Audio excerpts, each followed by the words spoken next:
goes off. He's tagged, finds the wall bang, trying to go for the 2K. He's able to pick it up. He's got one more player to get into it right up in front of sight. And he's somehow any other strategy right now. Goes to now. Is he gonna have time for this? Is he gonna have time for this? Is he gonna do it? Oh my god, he does it! The ninja defeat.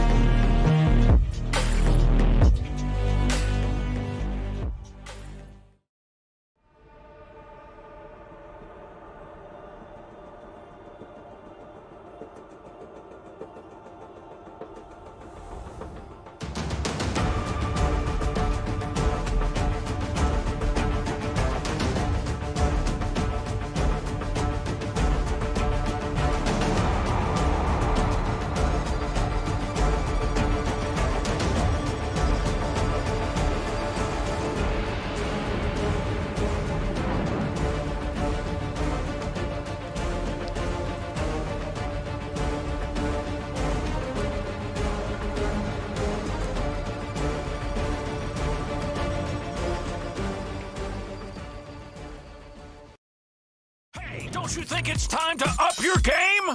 Get to the next level with G Fuel Energy. Item selection, zero sugar, antioxidants, vitamins, character creation. Wow, looking good. Gamer words, DLC, XP, side quest. Look out, sweats. Build mode, lag, no. Squad up.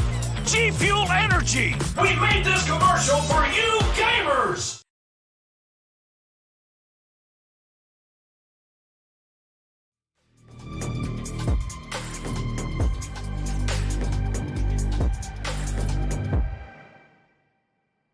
Yo, what is going on, Critical Ops fans, and welcome back to week number 6 here of the Pro League. This is the Americas region. I am Sudden Death, and I am joined today by Mr. Manthus over here. How you doing, sir? I am doing fantastic, and I'm just about ready to start getting into some of our games here today. I am so excited. We got I took a sneak peek. I don't normally do this. I like to be surprised at what the maps are going to be played. I'm just like, yes, finally. Appreciate it. Anyways, before we go on to that, let's go ahead and take a look here at the Critical Ops Circuit Intermediate signups. Registration is open now. Go ahead and sign up over there, play.mobilesports.org/app/circuit intermediate. Get more info over there. $2,000 cash with prizes, exclusive skin, circuit emblem, credits, and cases. Lots of good stuff. Opportunity to show off your skills and an opportunity to get into the Pro League for next season as well. Now, we're going to go ahead and jump into the participation, go over the housekeeping here for the Pro League, and then get ready for map number 1 here. Manthus, take it away. Yeah, and again, y'all can see just the information about participation here on screen. Again, our first season is coming to an end soon. We're almost done with the first stage of Pro League here, and we're going to be getting on to the second season in a couple of months here. But for those of you wondering, yes, you can participate by signing up through Circuit. So if you play in Circuit and you are one of the top 2 teams, you guarantee a slot in the Pro League. You can see those 7th and 8th place teams on the ladder will get dropped and swapped out by 1st and 2nd place from Pro League. There will be a decider match as well if you place 3rd in Circuit, and you get to go up against the 6th place Pro League team. So 1st through 5th Pro League will be staying in, but 6th through 8th have a chance of getting dropped out and replaced by circuit winners. So again, make sure you all are signed up for Circuit if you want to be playing on stream with us here, and maybe showing off your skills. Formats popping up on screen here. Again, you can see we have 2 stages. We have the round robin stage and then the playoffs. Again, this is our final week for the round robin stage, where the teams have been clashing every single week, just playing versus each other, climbing up in a ladder style system. You guys can see if you win the game, you get 3 points. If you win the best of 2, I mean. If you tie 1-1, then each team will be getting 1 point, and if you lose, you don't get any points. And at the end of the round robin stage, we take a look at the top teams, top 1, 1st through 8th, and we're going to see how many points do they have. And again, tiebreakers are determined by round balance, and then we'll go ahead and distribute prizes based off of that. We'll begin with that in a little bit here, but you can see after round robin, we have the playoffs as well, where the top 4 teams go ahead and compete for some of the bigger prizes, where there's going to be some qualifiers and eliminations before we get into the grand finals. Schedule should be popping up here. You can see qualifiers. That was a really long time ago. Already we passed that. Then round robin stage, we're in the final weekend here, and then starting next weekend, we're going to be in the playoffs for Eurasia and America. It's going to be taking place over the next 2 weekends, so make sure you all are staying tuned so you can find out what these teams are going to be winning. And speaking of them winning, let's see what kind of prizes they're going to be competing for as we head into the playoffs here. Again, two separate prizes are listed here. So the round robin prizes at the top, all those event and premium cases, they're simply just based off of how many points they have on the leaderboard. This isn't like based off the playoffs or anything. So first through eighth will be getting their hands on some in-game rewards just for being in the Pro League. And then you can see on the bottom, there are the playoffs rewards. Now, this is where the big prizes really start to come in. And again, these are the matches that will start taking place over the next 2 weekends. You can see first place will be getting 3,000 US dollars, an exclusive champion skin, 5,000 credits, 50 premium and event cases. Second place will be getting 1,500 US dollars, 4,000 credits, and then 30 premium and event cases. Third place will be getting 1,000 US dollars, 3,000 credits, and 20 premium and event cases. And then fourth place will be getting 500 US dollars, 2,000 credits, and 15 premium and event cases. And first place, you might be wondering, how does that exclusive skin look like? Well, we're going to take a look at it right here. Again, it's going to be a skin for the Scar Age. It's got the Pro League Crystal theme. I gotta admit, this is looking really clean. Looks absolutely phenomenal. I've said it before, it gives me Dark Matter vibes from Black Ops 3 from 2015. This is going to look phenomenal on whatever team's scars here in the future. Yeah, no, I can't wait to see this skin in game. I already know some of our returning returning players in the next season will be rocking this skin to flex on all of us. Hopefully I can hold it once. Be nice. Here's the Week 6 matchups. Everybody's playing their matches today. We got Dynamic Gaming versus Flawless coming up first. And then it'll be MERCILESS HQ versus Mayhem 5 coming up after them. Vortex and Unbreakable and Animosity and Resurgent Phoenix will be playing later on today off stream. Here's the schedule for the two matches that I just mentioned. Again, we'll be starting here in just a moment with Dynamic Gaming and Flawless, and then MERCILESS HQ versus Mayhem 5 will follow them. Here are your current standings for week number 6 here for the Americas region. MERCILESS HQ currently on top. Resurgent Phoenix, they're right below them. Flawless and Mayhem 5 follow them up. Those top 4 teams are your teams that will be going to the playoffs here, and there could be some slight changes, but overall it should be the 4 teams going in, but we'll see what happens today. Yeah, and again, those bottom teams have more of something to compete for. Flawless versus Dynamic Gaming being our first matchup. And if Dynamic Gaming can pull off a 2-0 win here, they can actually guarantee that they don't get dropped out of the Pro League today into the Circuit Intermediate League. So they definitely have something to be competing for here today. Pressure is on. Folks, want to add a little more pressure to them? Go to make your voices heard over there by casting your votes for these Pro League matchups. You can either scan the QR code here on screen or visit the link there, play.mobilesports.org/app/voting to go ahead and cast your votes in the Community Vote Challenge. The exclusive Pro League skin we just showed you is up for grabs along with other prizes. 18,000 credits along with 145 cases there are up for grabs. So go ahead over there. You got nothing to lose. Let's take a look at Flawless. Manthus, what are your overall thoughts here on them? Yeah, again, first we'll just go ahead and take a look at their previous tournament history. We can see Circuit Season 1, they placed 4th, and Season 2, not so well. Their total earnings, 300 US dollars. Again, not too much tournament experience with this current roster they have, but as we get into their player statistics, we can see how well they do together. Again, they have a decent amount of maps played in the 20s, 30s, 40s kind of ranges. At least they have some experience as a competitive team. And again, you can see everyone is from Brazil on this team. They are all representing the South America region here. And they have some solid ratings as well. Mostly everyone in the positive for those ratings. Let's take a look at their map stats as well and just see how they've done in previous tournaments playing on these maps. Plaza, Grounded, Soar, Port, and Canals are going to be their main maps that they have competed in. Village and Raid they haven't touched yet. Again, Plaza and Soar, they're looking pretty solid, 100% win rate. Maybe haven't played it too many times, but so far they're undefeated on those maps. I'd rather be undefeated than defeated. Let's take a look here at Dynamic Gaming. What do you think, Manthus? Yeah, I mean, we can just see off the bat, these guys definitely have much more experience together as a team. Circuit Season 4, Season 5, they placed 4th. Embers of Victory Season 1 and 2, they placed 4th. And in Worlds, they placed 24th. A lot of 4ths in that setup right there, and a decent amount of earnings as well on their side. And as we move into the roster, you guys will probably recognize a lot of names. I mean, Dynamic Gaming, they've been around since before Circuit. These guys are, some of the OG teams, maybe not under this roster, but they've been competing for a while. And you can see, we've got Juice, Afro, Pretzel. Pretzel, one of the few players that we're probably going to see in the stream today who has over 100 maps played in major tournaments. You don't see that too often from people. A lot of people are pretty close, like in the 80s or 90s, but hitting triple digits on the maps definitely shows that you were a veteran player. The map stats popping up right now.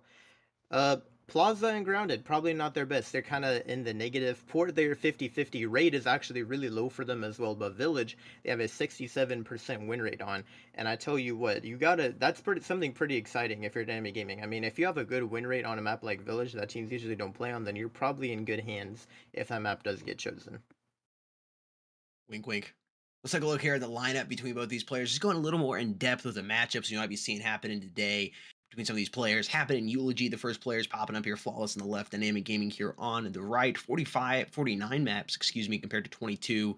Close win rate. That rating is going to be slightly higher in favor of Flawless here, or Happen playing for Team Flawless, compared to Eulogy's 1.40 overall rating.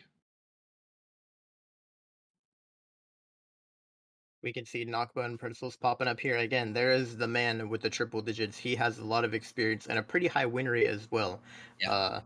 Again, the rating is a little higher on the side of Nakba, but Pretzel does play the support role. You often don't see the KD as high when you're running support. They're playing for the win, not for the flashy kill feeds.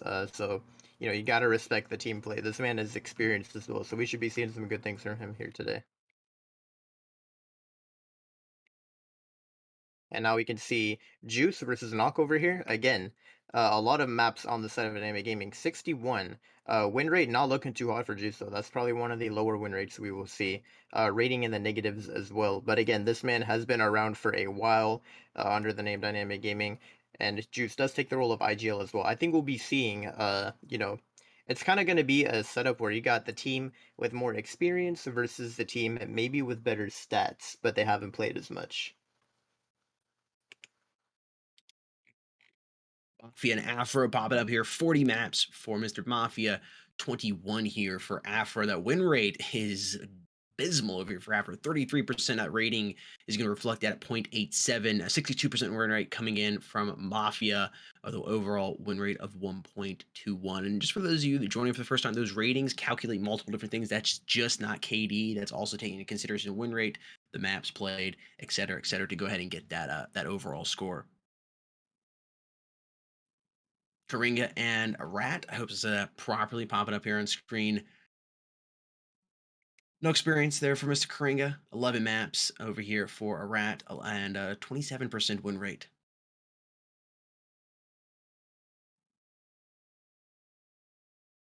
Ribeiro and Kid Prison popping up right now. Again, we're getting towards the bottom. Not as many maps played from either of these guys. Ratings are looking lower as well. I tell you what, though, 25% win rate is not looking too solid on that side. Again, his role is a lurker, which is interesting. You don't see too many people specify that they play the lurker role. But I think a lurker is really important in Critical Ops if you can do it correctly. So, gotta respect the decision to go for the lurker role there. Yep.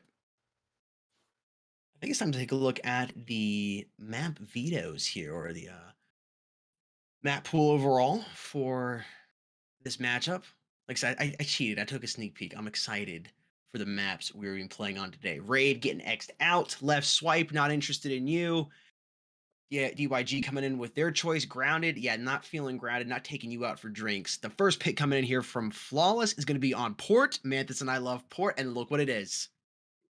It's Village. Oh, man. This is going to the best two maps they could have picked. Like, honestly, they're playing Peak on the first map and Peak on the second map. That's all I could say. Like, I can't believe we're getting this matchup here. This is going to be very exciting. Yeah, really looking forward to casting these two maps between Flawless and Dynamic Gaming.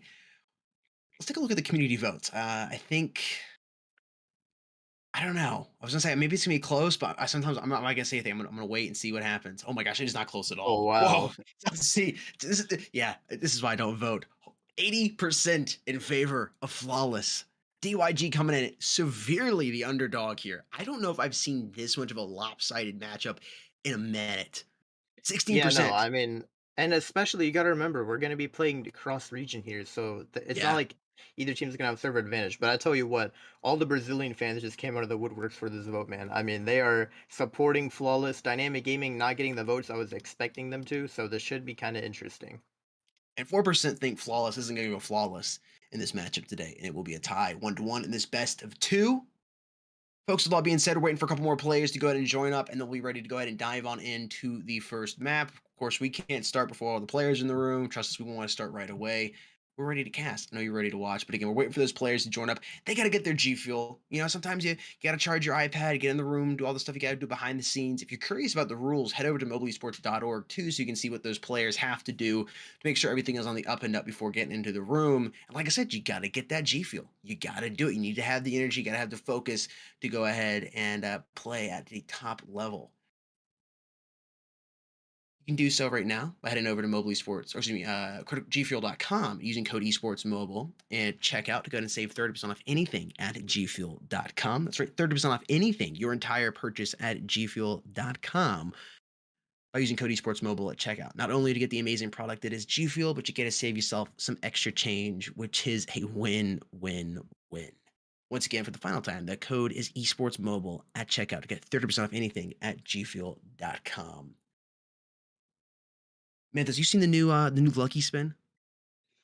Have I seen it? Of course I've seen it. Not only have I seen it, but I've tried my luck and I got cursed, unfortunately. But that doesn't mean that's going to happen to you guys as well. You all should be hitting this Critical Ops Death Spin right now because there are some incredible rewards. A lot of great skins. My personal favorite being Flesh Wound. I mean, the names Dude, on I these are love that just... name. they're speaking your fate to you as they kill you with them. I don't know what to say. I mean, Flesh Wound, Undertaker. These skins are really clean.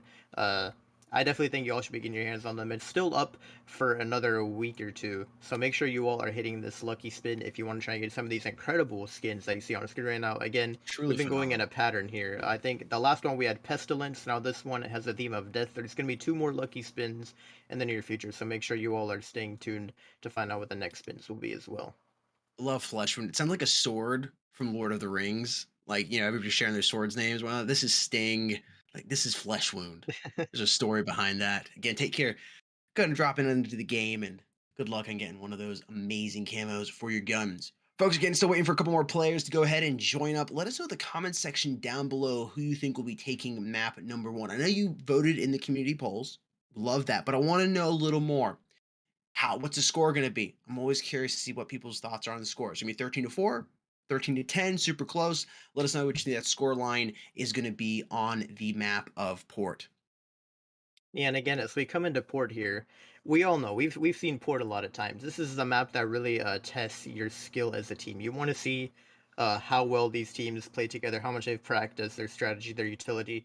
I think the chemistry and experience might come into play here more. Like, don't get me wrong, I think Flawless might have some better stats, but the question is, did they prepare enough? Because Dynamic Gaming, they've been together for a while. They probably have some good strats. They knowledgeable of the map. I think they're ready to go into Port here. And we again, the more important part is how does their playstyle work with it? Because I do think they're gonna choose to go for a bit more of an aggressive playstyle. Usually, the team that can get aggressive and go for some map control is the one that's going to end up winning the map. Because if you control mid, you're probably going to win the round. That's usually how it goes in most cases. That being said, folks, I think we're about ready to dive on here into the knife round, see which side these teams are going to be starting out on, and then we'll be ready to go ahead and get this show on the road. Waiting for that final confirmation and the reset, and we'll be ready for that knife round. I'm curious to see who's going to start on what side. This, the breach, if you know how to play it right, you can get a nice breach round score. You go in, get a flip, only down by 2, 7-5, and then you get the coalition side for the remainder of the game. That's what I would want to do. If I was DYG, win that knife and then go ahead and come in, get this, start on the breach side, get some nice points on it, and then all you got to do is sit back and rock that coalition side. We'll see if that's how it's going to go, though. I think we're ready to go ahead and hit knifing up. Let's go ahead and do it.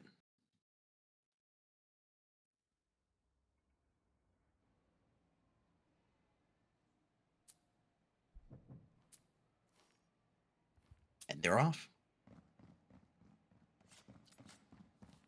From underway. Again, you got to remember, one of these teams is always going to be on the higher ping since we have a bit of cross-region action Yep. going on here. So it should be interesting. Usually the team with better ping has like a 90% chance of winning the knife just because it's a little easier like that. And it looks like we have the corner stack coming in from DYG.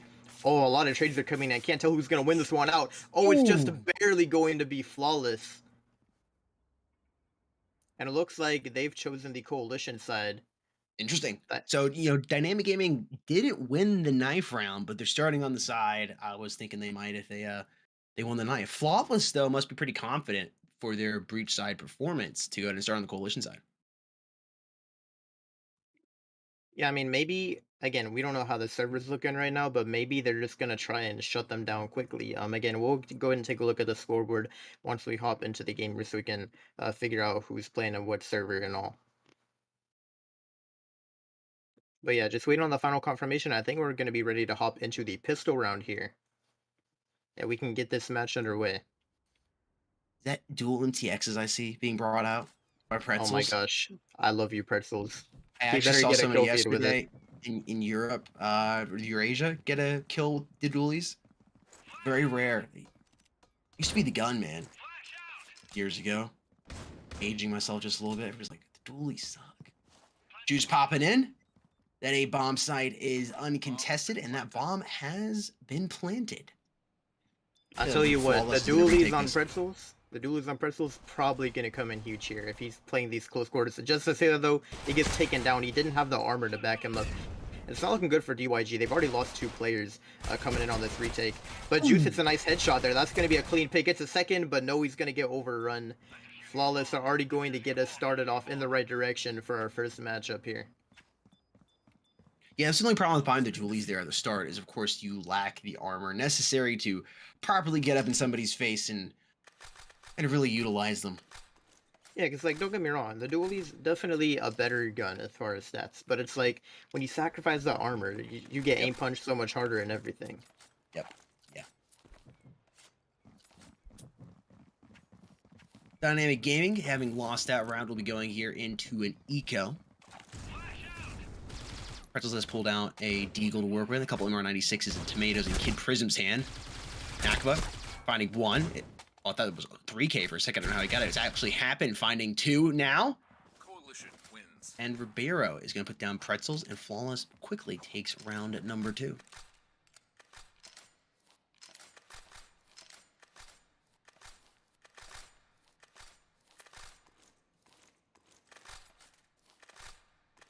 And now we can see Dynamic Gaming forcing up those rifles, trying to make sure they're prepared going into it. Flawless looking good on the money. No one has been dropped. They all have the M4s. They are rich. I guess a couple of them have been dropped in pistol round, but it's not like they're spending too much money securing those guns. And these flashes are hitting DYG hard right now, and Flawless have already pushed up and taken control of mid here. We could see it's going to be Ribeiro and Happen fighting for mid control, and he's going to get the nade kill on a Pretzel there. Juice comes in with the trade. Nakba takes a little chip damage from the shots in the smoke, but he's not going to get dropped just quite yet. Nok tries to peek out. He's going to get one somehow. What a shot by him. It's already down to a 3 versus 3. The bomb has been dropped by mid and Flawless. They're getting impatient, but oh, look at this. Tomato is on the flank right now. He's made his way through their spawn. I don't think they're aware of this, and he's about to have an incredible flank on Ribeiro here if he plays his cards right. Yeah, Tomato, you just gotta play it patiently, and there we go. He's gonna take out Ribeiro, spots the other player there, and he's gonna get the headshot on him. Tomato with the lurk through B, and Flawless, you gotta be careful of that, man. You can push, but the second you leave B open, DYG, you're gonna be ready to strike. And here's a replay of that round. Oh my god, the flash just hit him so hard there. Happen coming in and getting a 2K of his own. That was a really well played round there by Dynamic Gaming, taking round number 3 away from Flawless, putting that point there on the board for them. That was a phenomenal move there by Tomato. Ribeiro hit by that flash, gonna force him to back up. Why did he come out like that? That was a little odd. Right into the line of Juice, and he went ahead and pureed him.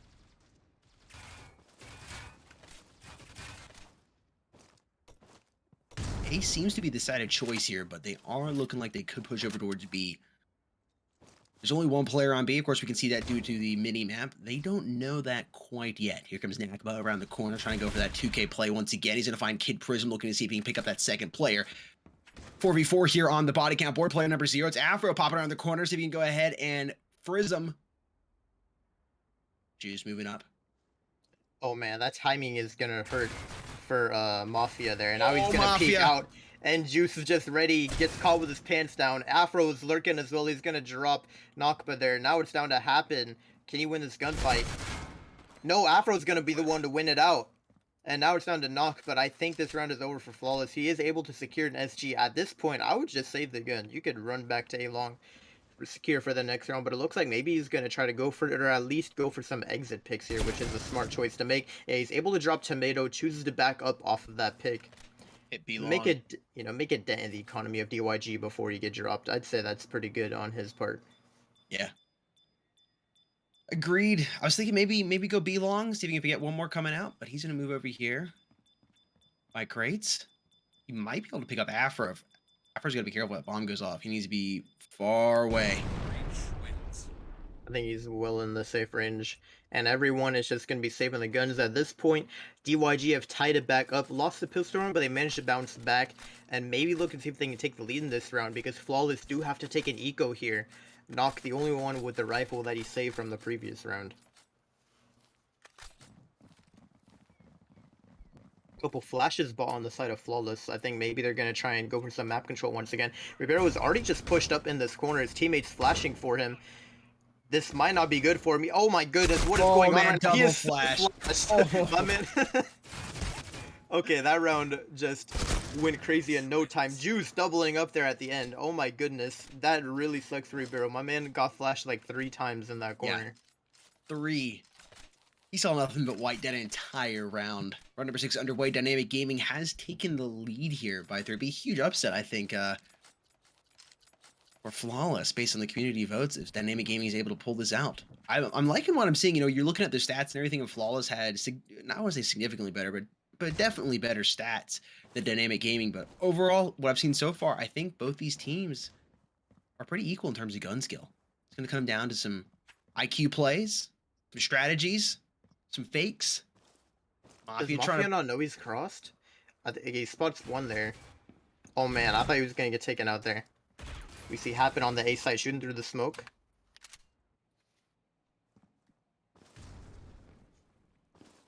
Oh man, Ribeiro, he could get in a gunfight here if Afro chooses to commit to that swing. There's 2 or 3 players posted up in mid right now. I'm not sure if they're going to try and contest this lake peek. The smoke does come out, so now he can't really hold that angle. He's going to throw a flash, but right now DYG have some time to maybe go for an A execute, not worry about that mid push. And it's looking like Tomato is posted up ready. Yeah, the flash comes out, and he's going to get taken out by Tomato. Knock comes in with a quick refrag, but he has to back up after the flashes keep hitting the site. And Dynamic Gaming should be able to get the bomb play. Now, Tomato is still getting aggro. What a pick by him. Gets a little too over-aggressive, though. Ribeiro's going to drop him, but Prism is already posted up A-long. And Mafia not in a good spot right now. He's able to get that shot on the Prism, though, and all of a sudden it's looking winnable for Flawless. Down to a 2 versus 2. Both players coming in from spawn as well. This should be at least 1 pick for Juice. It's pretty hard to clear this angle efficiently if you are Flawless, but maybe they can pull it off. Oh no, he's gonna miss the shots. This is not looking good for Juice. Oh, he ran out of ammo. Oh, he goes for the reload. Oh my goodness, somehow this man is still alive. Wow. I was about to say, come on, Juice. You know what they say, switch into your pistol is faster than reloading. My man just committed to the reload. That was a ballsy play. But I guess it worked out in his favor. Had trust in his teammate. The experience comes in handy when you've played together for so long. You trust each other. You know each other. We'll take a chance like that. Currently leading by 2 as we move into round number 7. Dynamic Gaming. Oh man, those flashes are gonna hurt. Yeah, look at that. Prism is just in mid right now. Oh my goodness. That light beam hit that Prism just perfectly. B-bomb site currently open, and that bomb should be planted. Happen is there trying to prevent that bomb from being planted. We'll see if he's able to make that happen. He's at the corner of the corner. Tomato with the pre-fire and just turns him into soup. Apro finding Nakba, and it's all up to Knock here to go ahead and put some notches on his belt. But he's quickly going to get dipped in mustard there as Pretzel drops him, and Dynamic Gaming takes another round away from Flawless. They now lead by 3. Man, here's that play from Juice, man. I mean, you know, I gotta respect it. He trusted his teammate to hold for him. It was a ballsy play, and I gotta admit that it worked out. They were too focused. They tunnel vision Juice when he had to reload the gun there. Yep. Yeah, as soon as he popped around the corner, Afro had him. It's a new round now, and Flawless have bought basically no utility. Mafia tries to get a little aggressive, but I tell you what, Dynamic Gaming, they're looking really good here. At least so far in this first half. Not going for some shots there. Prism is able to get a headshot on Nakba as well. Already 2 players dropped, but again, without that supporting utility, it's so hard to hold on this map. Like, sometimes you need to smoke off mid or something.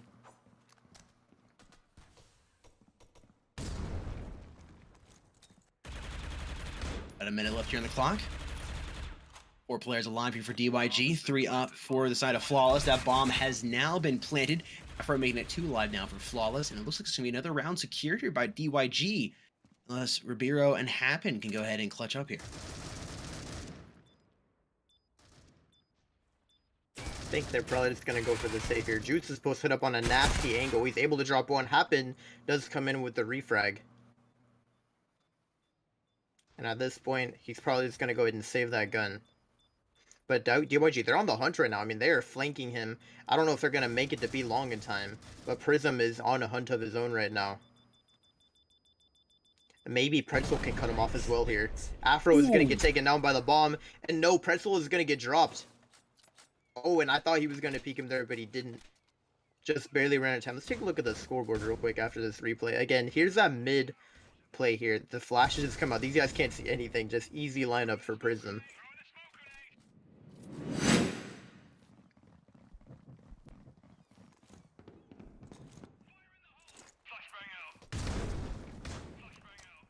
Round number 9 is underway. Not good if you're Flawless here on the Coalition side. If you want more maps than this, well, now I think they're ready to turn it up. Happen quickly pick it up too. See if he can find a 30. He's not going to be able to do it. Juice and Pretzels puts him down on the ground. Knox finding Pretzels, and Nakba going to eliminate Prism. Last player left alive here is Juice, and we'll see what he can do. Finds one. He's low on HP though. 44. No armor to work with. He's essentially in. Oh wow! How did he hit that? No way! No way! Oh my god! That one's going in the highlight reel for sure, Juice. What a clutch! Oh Dude, my he was goodness. basically one shot. When you hit him in the chest, he's it. 44 HP, no armor. That should not have happened. Juice, 14 and 5. Yeah, and again, we can see currently right now we are on a North America server, so Flawless, not exactly playing with the advantage here. It kind of makes sense. I'm starting to see why they went for the Coalition side. Maybe they just want to try and get some rounds before the game is over. But at this point, DYG, they're slamming them hard with these fast pushes. And now they've completely switched up the momentum, but it looks like B might be the side of choice. They're making their way up B long right now, and it's going to be Ribeiro to try and defend. But Tomato's going to open up with a pick on him, and just like that, DYG have control of the B side. Mafia's coming in. He's able to get that flick shot onto Tomato, but Pretzel is there with the refrag. And this is looking like another round going in favor of DYG. Knock comes in. He could get a 2K here. Oh, he couldn't manage to find the second one, but he did get one player there. He jumps up for a bit of an aggressive peek. This man is flashed, though. Nox tries to get aggro, it doesn't work out. I gotta respect the effort, he could have had that one, but ultimately, DYG, they're just looking really good right now. Oh man, here's the clutch from Juice. Oh my goodness, I still can't believe he pulled that off. I mean, the shot on the forklift player was incredible. Yeah, the headshot there, and then he came around the court, like, I would have, I know, I'm talking from the caster's chair and everything. It's like, just pre-fired just a couple shots to see, maybe hit him. I don't know. That's what I would have done, but he was not there at all. Juice just had complete confidence, and his centering was phenomenal.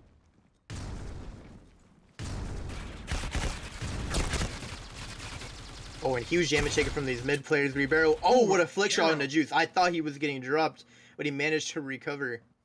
Still down to 20 HP though. Tries to go for another one, but he couldn't quite land the kill on Afro. Looked like maybe a bit of lagging was going on there as well. Now down to a 3 versus 3. Prism slowly making his way up a long queue. He might be able to catch one off guard. No, Knock was actually ready for him. He's able to hit the headshot. Tomato does get a pick of his own though when it happens. Already down to 2 versus 2. And Tomato is in their spawn right now. I think that Flawless have picked up on this and they're starting to go. They're going for a B long flank. This is an interesting play because I don't think Dynamic Gaming are going to expect Knock to be pushed up here. And Afro, he's got to go. Yeah, Tomato is going to get dropped there. And now Afro is going for the bomb plant, but he's planning for B long. And he doesn't think Knock is going to be behind him, and he's going to get dropped.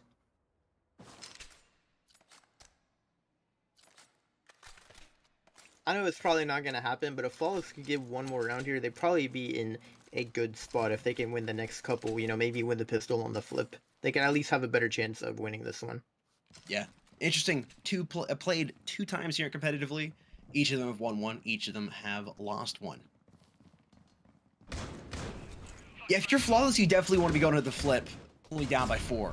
Oh man, Pretzels is here. He's in a tough spot. He had the KSG, but he can't cause any havoc with it as he is totally blind.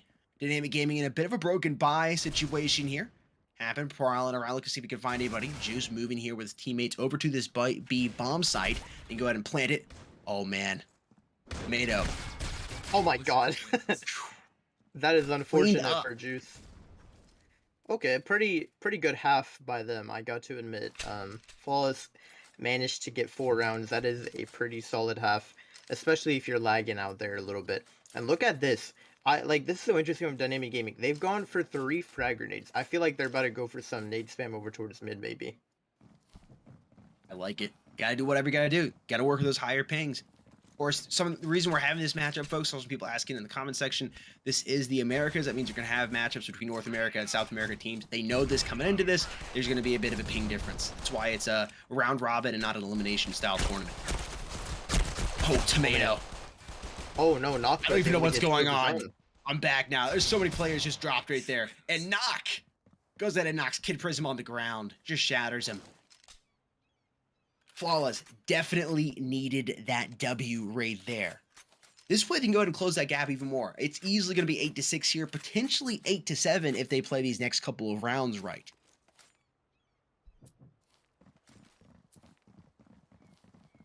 And interestingly enough, Tomato's gone for the force up. He is buying that shotgun. And he's pushing mid with it as well. This is so ballsy. He's just playing in the smoke right now. He's full flashed. But they're all sneaking past him. I don't think they're going to expect him to be here. Tomato, no, he just has to find the right moment to He doesn't realize Mafia's behind him. Oh, no. And Afro's trapped in the corner as well. Tries to do over some damage. Okay. The 3K. Oh, Juice, he tried to... Oh, my God. I was about to say, Juice, I love the player going for the trigger discipline. No, Happen was a little paranoid of that flank and just had to clear him. That's an unfortunate scenario for Juice. But now, DYG, they're able to force up those M4s. Maybe put some rounds on the board. If you're DYG, this is a map you can't lose. I mean, their standings here, they actually need to try and move up on the leaderboard if they want to go ahead and not be guaranteed to be eliminated from Pro League and get dropped down into Circuit. So they definitely cannot afford to lose this map here. Yeah, you're gonna have even though you picked Village and it is a map I think it's their statistically best map, you're gonna be at the ping disadvantage. And sometimes it's a bigger disadvantage than others. I don't know why that is. Ping's weird, but you don't want to be at the ping disadvantage period. Oh man, Tomato just got absolutely melted by Mafia right there. 4 players up here for DYG, 5 here for Flawless. Watching Kid Prism with that scar, he can definitely wreak some havoc over here. They're just taking their time right now on the side of Flawless. Here it comes. Oh man, just drops so quick.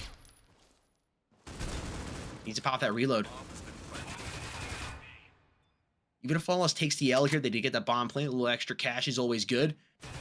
Kid Prism, unfortunately, is so weird. Like, yeah, 2 players from Flawless are still in mid. Prism is kind of pushing up. He needs his teammate to help him out there. There we go. Afro is able to get the kill, but like everyone is playing off site right now. Like, what is going on? They're coming in super late from spawn and mid. And Pretzel able to drop one knock, but does get a trade there. Afro gets big of his own. Oh, he's not going to expect this one. Oh my goodness, what is going on right now?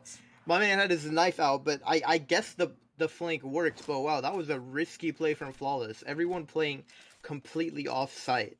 I mean, if just like 1 or 2 lost gunfights there, and that's easily DYG's round. Risky, but ended up paying off here for Team Flawless. They only are down by 1 now, as moving to round number 16. DYG needs to go ahead and step it up here to keep that lead. They said they really want to win this. They need this map under their belt.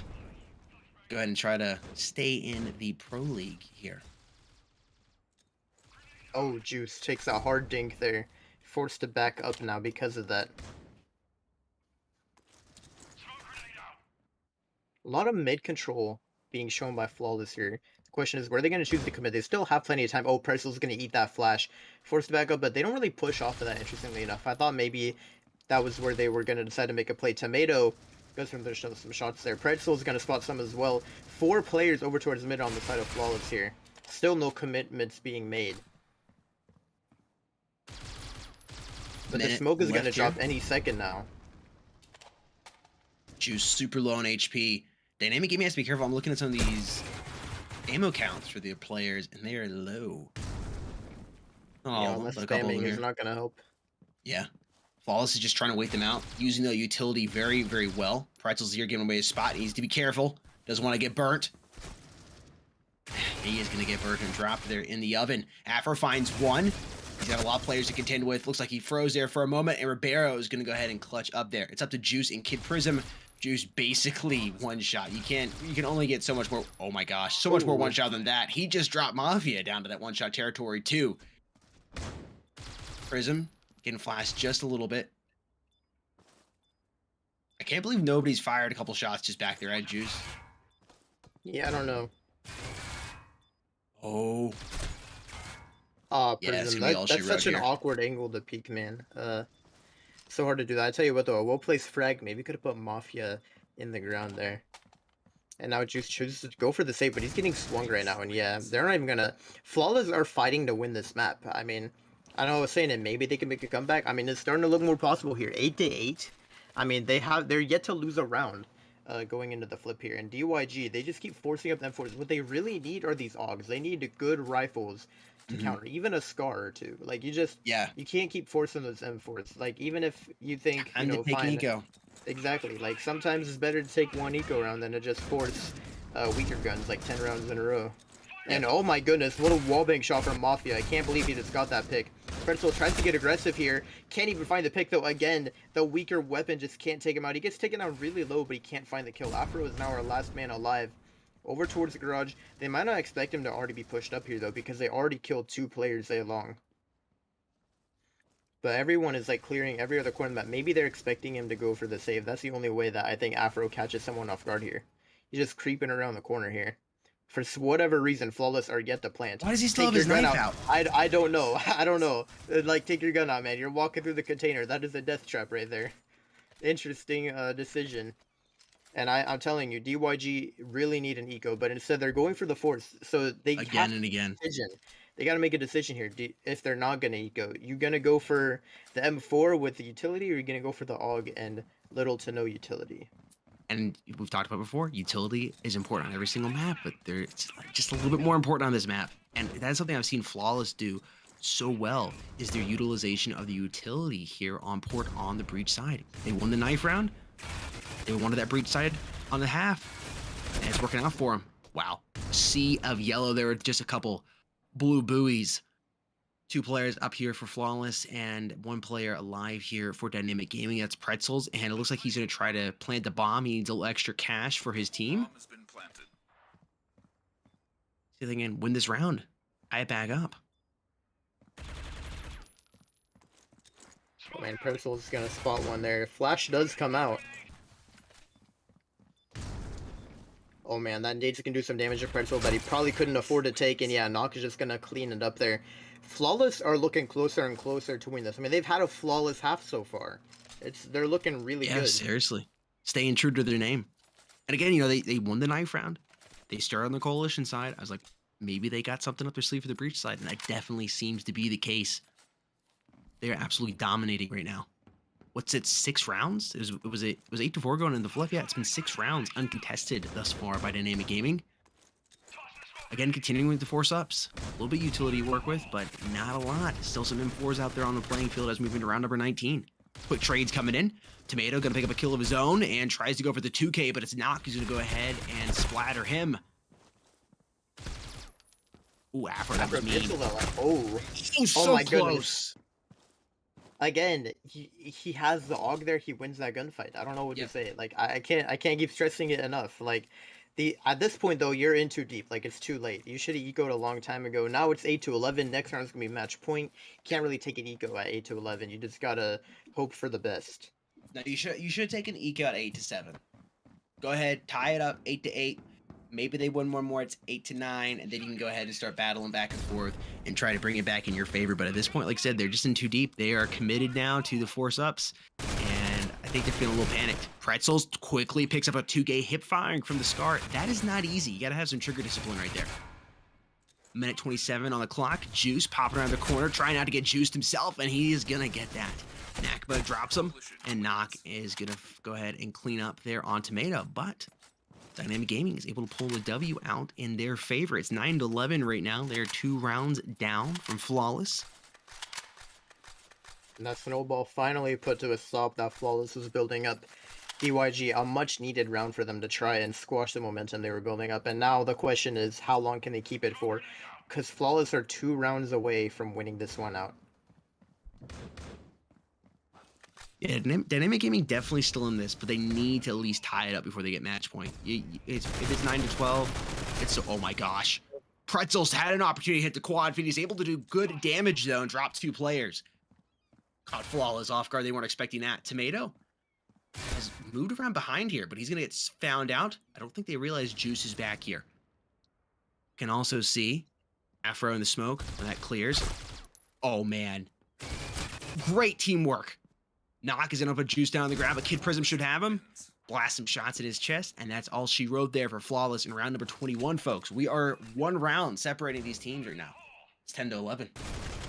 Look at this, boom. 3 rounds. Still 3 rounds left in that magazine too. I'll tell you what though, I love that DYG, they're not getting nervous here. Sure, they lost a lot of rounds, but after winning that round, they say, you know what, let's get aggressive, and it just worked. Like, most teams, they wouldn't really, I guess, have the willpower to do that. They'd say, alright, we need to play it safe now. But no, yep. DYG are willing to whip up the stress, and they're still doing it. Look at Juice, he's just up here. Tomato has gotten a 2K. Oh, they're eco. I didn't even realize. Flawless. They're able to drop 2 weapons on the side of Dynamic Gaming.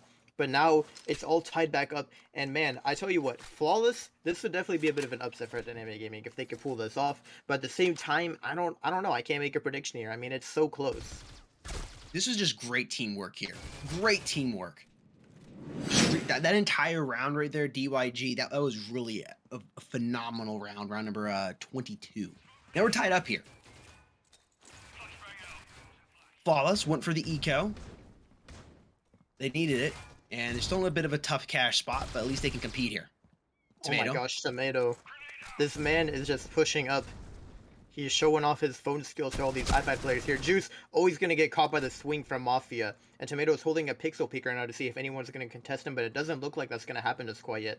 I'll tell you what though. Oh, Tomato's getting backstepped here. The game sense from him. He's going to turn and check Mafia. Man, this man is so smart. He just turned. It's like his spidey sense went off, man. And now Knock gets caught between a rock and a hard place, and Pretzel is going to take him out with that scar. Tomato very low. Yeah, Happen is going to win on that gunfight. I kind of saw that one coming. But DYG have the upper hand here coming in this round. Oh, and Knock was going to get Pretzel. That's a huge pick, and the only B player is going to get dropped. Oh, and he's going to turn on Afro with the drop shot there. I cannot believe he pulled that off. Knock was going to spot the player and spawn, and the bomb is still going to commit to B. He looks like he's maybe going to try and rotate to A, and that just wasn't the right call. Happen. Oh, no, they are going to rotate to A. Okay, hold on, never mind. Maybe Prism has the right read here. He needs to keep advancing, though. We can't just stay here. Yeah, Happen going for that bomb plant, and it's going to be Knockba backing up to check B long. He needs to win this here. Flashbang coming out. Happen is going to get a flash just a little bit. He knows where he's at. He's going to come around the corner, and he's got an angle on him. He's going to make it happen. Pop at his top like Soda Pop, and Flawless is here at match point, folks. I mean, honestly, I know Flawless was really favored coming into this, but what I have seen overall in this map number 1, I think this is going to be an upset for Dynamic Gaming. I think they should have had this. Oh yeah, they definitely could have had it in the bag with a little more, a bit more efficient economy decisions there, but they weren't able to pull that off earlier when it mattered. And now we're at match point, and DYG, you can't lose here. Juice still going for the aggressive peek here towards A long.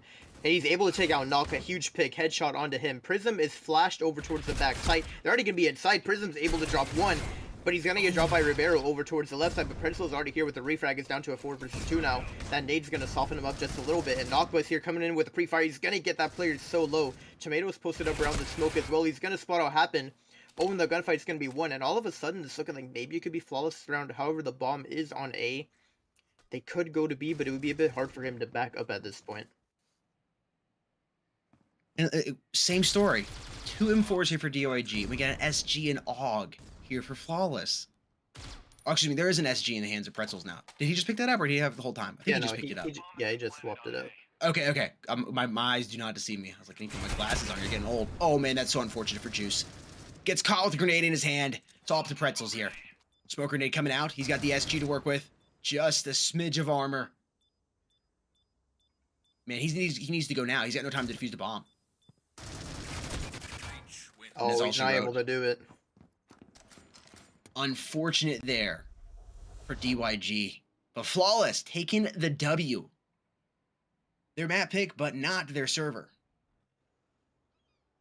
Yeah, again, kind of unfortunate for Dynamic Gaming there. Definitely a map they needed to win, and it's looking like this isn't looking too good for them. Again, we're coming into Village here. I think all cards are off the table when it comes to Village. You never know what's going to happen. But they did put up a really good fight on our first map here. I think we should see a pretty good performance on the second map as well, even though they're not going to be playing on their own ping. Yeah, definitely excited to see. I really love some of the unique plays that DYG had. Maybe they were dynamic on port. If they had just ecoed once instead of continuing to force, there could be a totally different outcome there. Totally could have been a different outcome. Definitely. I mean, you take one eco round. You need one round where you guys just say, all right, let's just calm down for a sec. We're not gonna keep forcing up M4s. We need some utility. We need some AUGs. It's totally a completely different outcome. But unfortunately, they chose to just keep going with the force and hoping they could win it out. Maybe they thought the ping was all they needed to win those gunfights with the weaker guns. I'm not really sure. Yeah, not sure what the thought process there was, but you make a call and you got to stick with it. They played well, and we'll see how they play coming into map number 2 here. Folks, we'll have that prepared after this short break. We'll see you on the flip side.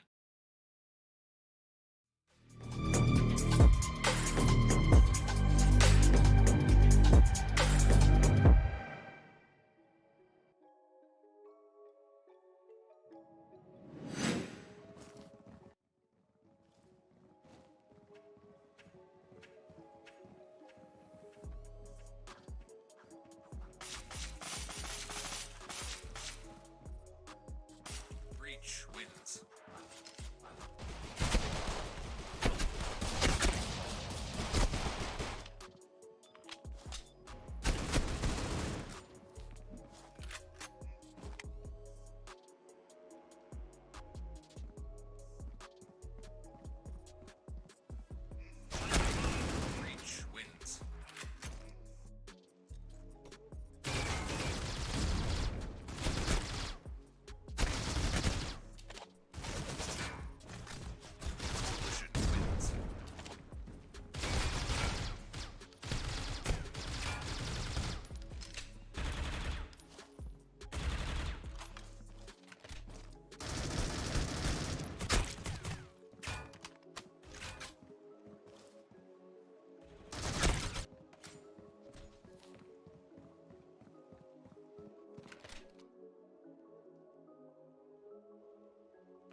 Has been planted. The bomb has been planted on B. Defusing the bomb.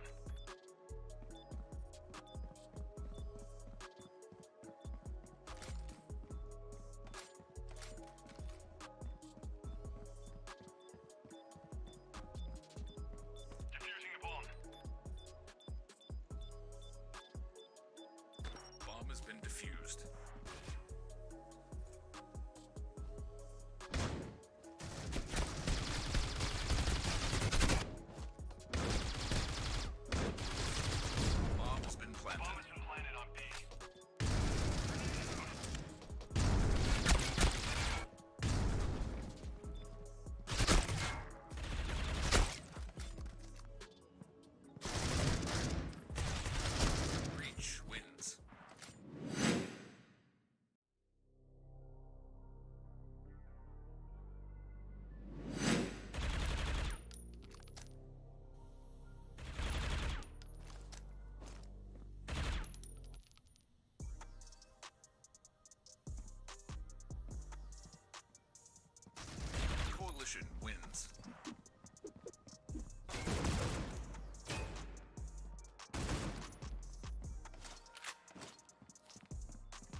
has been defused.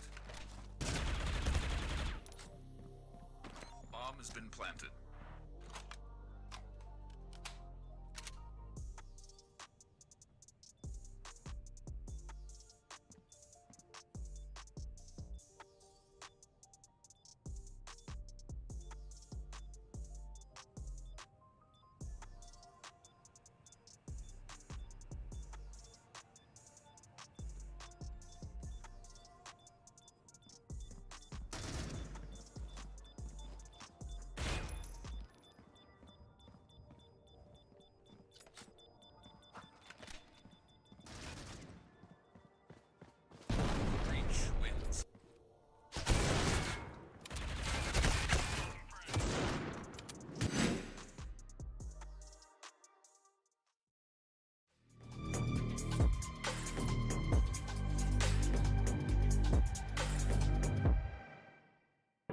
Corner once that flashbang goes off, he's tagged, finds the wall bang, trying to go for the 2K, he's able to pick it up, he's got one more player to get him to his right up in front of sight, and he's not always gone. Any other strategy right now going to defuse now? Is he gonna have time for this? Is he gonna have time for this? Is he gonna do it?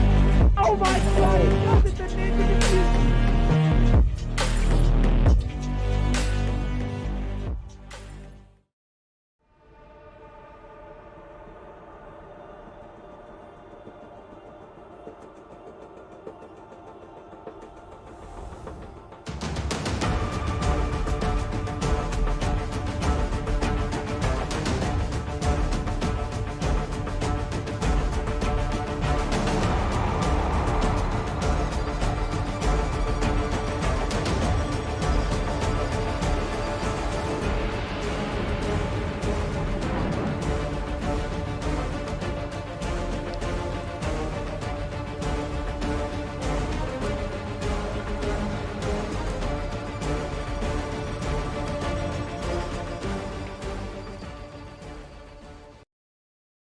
Don't you think it's time to up your game?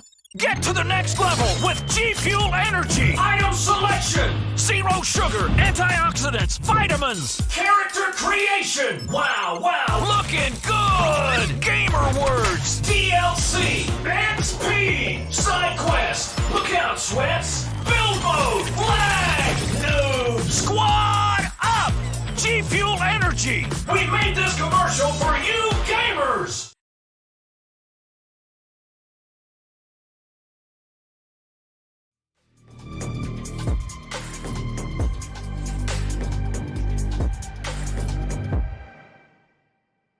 Welcome back, everybody. Map number 2 is being prepared as we speak. Currently, Flawless is leading 1-0 here in this best of 2 series, looking to take it as a flawless victory, 2-0. DYG needs to win this, so they go ahead and stay here in the Pro League. If not, it's going to be, I think they'll be dropped out. I have to wait to see with the standings update. But let's take a look at what happened in map number 1, which will be what was on board here. Got some phenomenal replays coming in. This is this first play here, Knack Button Happen, getting 2 Ks respectively, quickly cleaning up DYG. So what's some things that stuck out to you, Manthus? You know, first of all, this play was really good. The one where, yeah, I don't know, it's like the teamwork like was really good with DYG. They had a lot of good moments where like you could really they were playing with each other, playing for their refrags, working well together as a team. I just think that like, again, I know we talked about it a lot already, but taking that one ego round is so important. Like, you just... I think they would have won. Yeah, like, easily. Like, there's no reason that there's no reason they should have lost, like, 7 rounds in a row. Yeah. Like, they did it to themselves. They needed to take an ego. Like, sometimes, I understand you don't want to lose, but, like, if you're losing that... If once you lose, like, 4 in a row, it's like, alright, maybe it's time to take an eco, get our money back up. Yeah. But I don't know, they honestly would have won. I mean, there were so many situations where it was 2v2, 2 M4s versus a couple SGs, or a couple AUGs. Or, you know, it was 1 M4 versus 1 SG. Yeah, you can win it once in a while. Tomato had some great moments with the M4 in his hand. But most of the time, more firepower is going to win out. And we saw that happen over and over and over again. I think map Yeah. number 1 should have been DYG's map. Just the way they were playing. I loved the teamwork. They had some phenomenal plays come in, the flanking around the map, and just everybody moving together as an absolute unit was phenomenal. I don't see too many teams that can pull that off, but the decision not to go eco at least once there is what cost them that map, in my opinion. Now, Flawless came into this, they won the knife round, even with the ping disadvantage, which is typically a little more difficult to do, and they chose to start out on the coalition side. I said before, before that map officially started, it's like, I think Flawless has something up their sleeve, and they definitely did on the breach side. And it didn't help that DYG didn't go for an ego, or excuse me, an eco. Maybe it was a little bit of an ego. They didn't go for an eco round. But Flawless Gaming had a phenomenal side on the breach half. They were able to get mid control quickly, and the utility utilization was phenomenal as well coming for them. That's something that's so important on this map, is to properly utilize those utilities, hit those smoke spots, blind those players, and they were continually doing it to Dynamic Gaming over and over and over again. Not only did you have the disadvantage because you were not taking eco and you continually had the M4s, but you also were having them blind, smoked out, and even fragmented. I think both these teams played well. Flawless just ended up playing a little better and taking the W. Yeah, I mean, again, they didn't have utility of their own on defense most of the time. Or when they did, they just couldn't afford the better firepower. It's like, you really need those smokes. You want to smoke mid, you want to smoke a container off. Like, there's just so many choke points that a smoke can really help you stall it out for. And we also saw, like, I think like 3 or 4 times specifically where it was like a one-on-one gunfight, like M4 versus SG, and the SG just won, but he got him to like 1 HP. It's like, dude, if you just bought an AUG, like if you could have bought an AUG, you win that gunfight. It's like, there's just so many rounds that were like that, where it's like, oh, it's kind of like infuriating, it's like, man, it was in your hands, and they kind of just threw it away with that decision not to go for the eco. But again, I can understand why they went for the M4s. Hopefully, maybe they'll realize that they need the better firepower coming into this next map here. Again, Village is more of a long-range map. I'm interested to see how their gunfights go out. The utility is really important here, and I think we'll look at the statistics for them in a bit here on Village, but I do kind of want to see how often Flawless have played Village, because we know DYG are comfortable on it. They've picked it for us like 3 times now. They definitely want to play this map, and I don't know if Flawless are prepared for it, but DYG definitely have the stretch up their sleeve for this one. No server advantage, but I think we're still going to have a close match here. Yeah, I'm really excited to see DYG play in this map, just based on what I saw on map number 1, with how they were playing, with as a team, as a unit, having the lurker moments where you have one player go ahead and flank around, and they're baiting them, trying to keep them all in one spot, and then he comes out, grabs a couple players. Tomato did that, Juice did that. This player right here, Juice did it. Tomato he gets killed right there by breach spawn, and then Juice comes around the corner and gets those kills. Really, I'm looking forward to see what they have in store for us coming into Village here. Oh yeah, I definitely want to see a lot of mid-control fights taking place around that area of the map.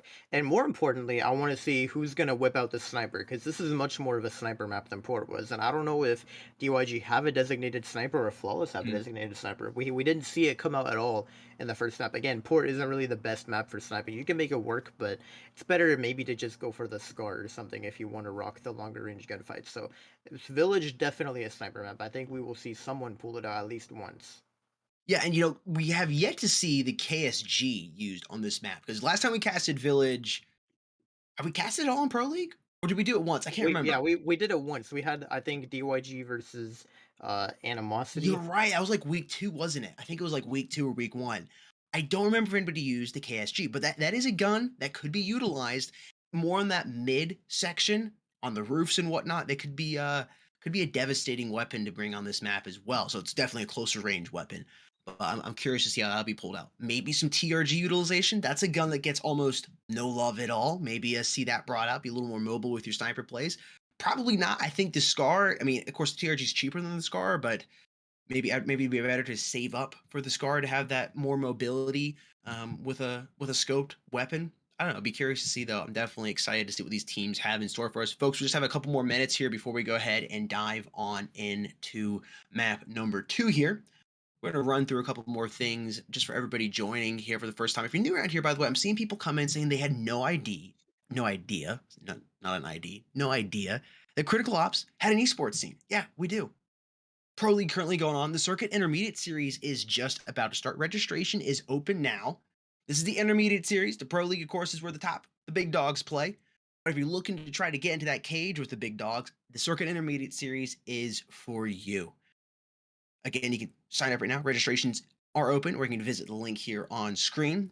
$2,000 in cash, an exclusive skin, which I'm definitely excited to take a look at. The skins are always fire. Exclusive winner skins. Circuit emblem and credits and cases are up for the line here. Of course, more information will be dropped later on here, and sign up for it. It's a great way to go ahead and get yourself seen. If you're looking for a team, you can go ahead and find them in the Discord servers, Mobile Esports, as well as the Critical Ops servers. Links are in the video description down below. Take a look here at the league table. Overall Yeah, standings.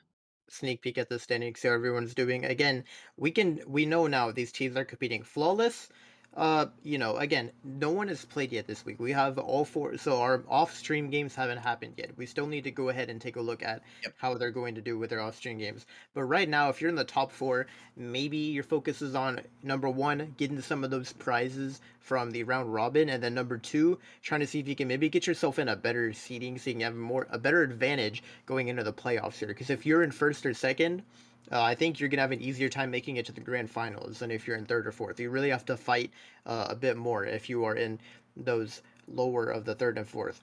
And then on the other hand, we can see here, I mean, Dynamic Gaming, they're currently in 6th place. And I mean, a win from Animosity or Unbreakable will mean they're going to pass them at this point. Because Dynamic Gaming, even if they can win this map, they only get 1 point. They're only going to move up by 1. Now, don't get me wrong. I guess it's possible for Animosity to tie with DYG and maybe like they lose on round balance, but definitely DYG, they want to try and move up. They do not want to drop down. So Unbreakable winning or Animosity winning is going to put them in some trouble here, because then they're going to get dropped down to 7th or 8th and have to fight their way back in the circuit.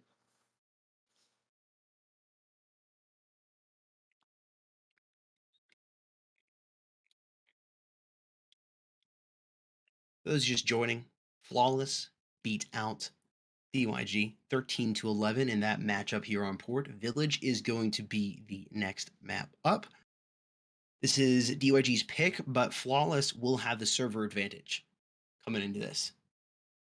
I want to take a look at the stats between these teams again, their map stats, if we can. Yeah, I think we can run through that really quickly. Just looking at the map stats again. Yeah, tournament history popping up first. We can see we've already been through this already. The roster as well. Decent experience from these players, but the maps, that's what we want to see now. Have they played Village? I kind of want to know. It looks like they haven't. Not a single time this team has played Village or Raid in a major tournament, which is very interesting. So for Flawless, this is their first time doing it in a tournament. Maybe they practiced it, they played in some scrims and some ranked games before. Obviously, I think that's probably a possibility. But in a major tournament, they haven't done it yet. So maybe, again, experience could come into play here for DYG. They were definitely showing to be an experienced team in that last map. Didn't really work out in their favor towards the end. But, I mean, they have a lot more experience on Village, and also just overall as a team. Their history, they've played in more tournaments. Their ROF has been together more, the number of maps they've played and all that. The experience is just there for DYG. And Village, they've played it a couple of times in tournaments. They have a 67% win rate on that map, so they're definitely looking pretty solid when it comes to Village here, just because Flawless haven't played it yet. And I think that's one thing that a lot of competitive teams need to do more, is get experience on all the maps, because you never know when you're going to play that Village or that Soar. I know we talk about Village a lot, we never get to see it, but I actually have never seen Soar this Pro League in North America. It hasn't happened as far as I'm concerned. I mean, maybe I'm wrong, but I don't think Soar's been picked in the North America yet this season. And I think that's kind of interesting, because usually Village seems to be the map that they like to avoid. Again, map pool is popping up here. We can go ahead and take a look at the 7 maps that are allowed. The current maps that are being left out are Bureau, Legacy, and Castello, which is the newest addition. In Season 2, we should be getting some of these maps rotated out. Hopefully, we'll get Castello in there. Not trying to jinx it or anything, but it would be nice to see Castello. I think that's a map that a lot of people are looking forward to seeing some gameplay on it. Personally, it's one of my favorite maps now. I really love the vibe that Castello gives off.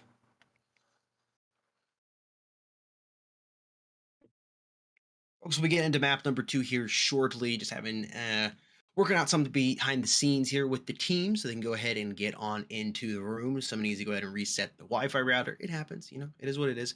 They're going to get everything figured out, so they will be ready to play. Just have a little bit more time before we dive on into map number 2.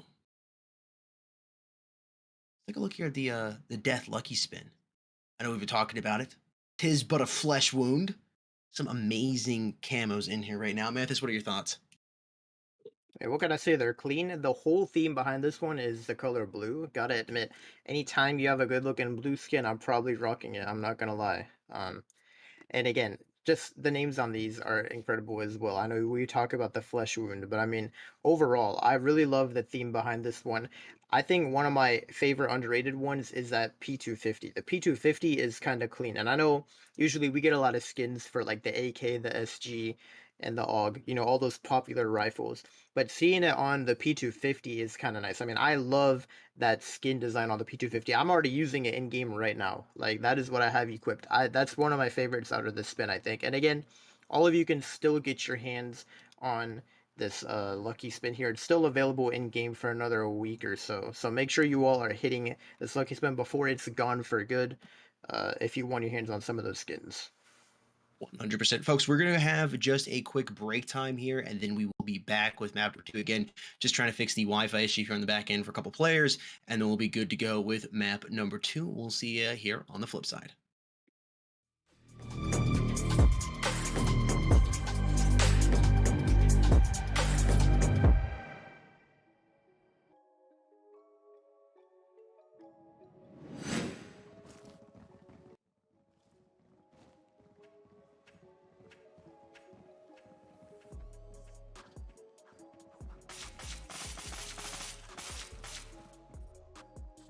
Breach wins.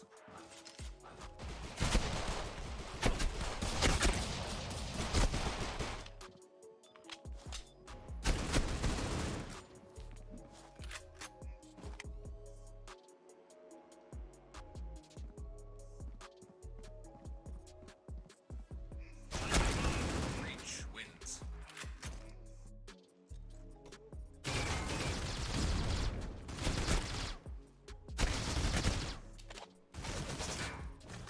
Coalition wins.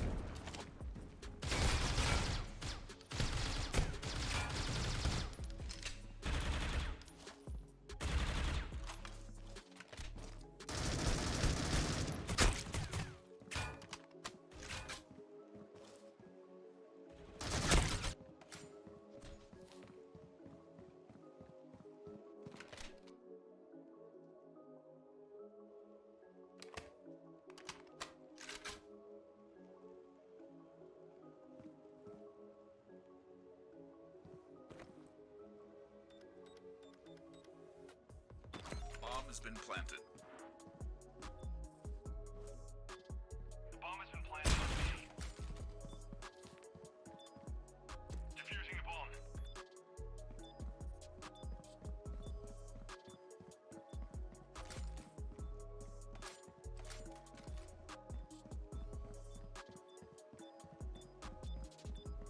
Defusing the bomb.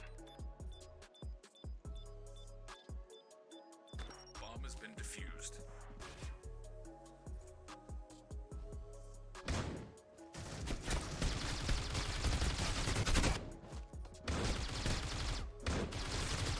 Bomb has been planted. Bomb has been planted on B.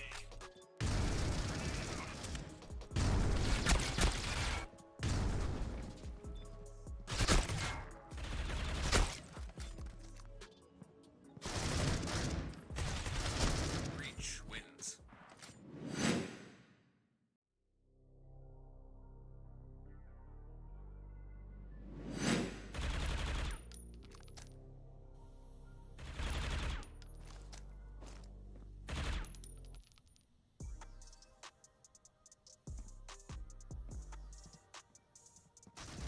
Coalition wins.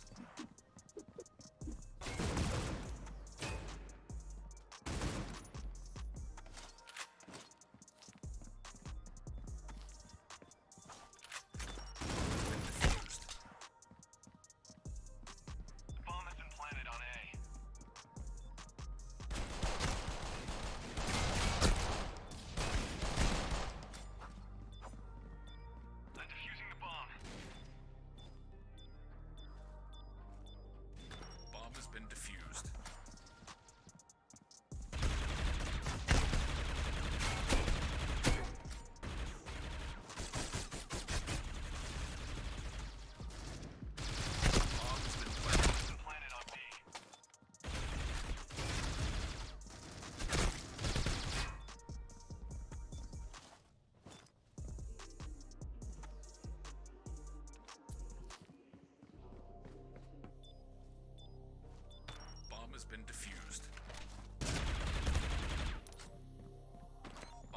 planted.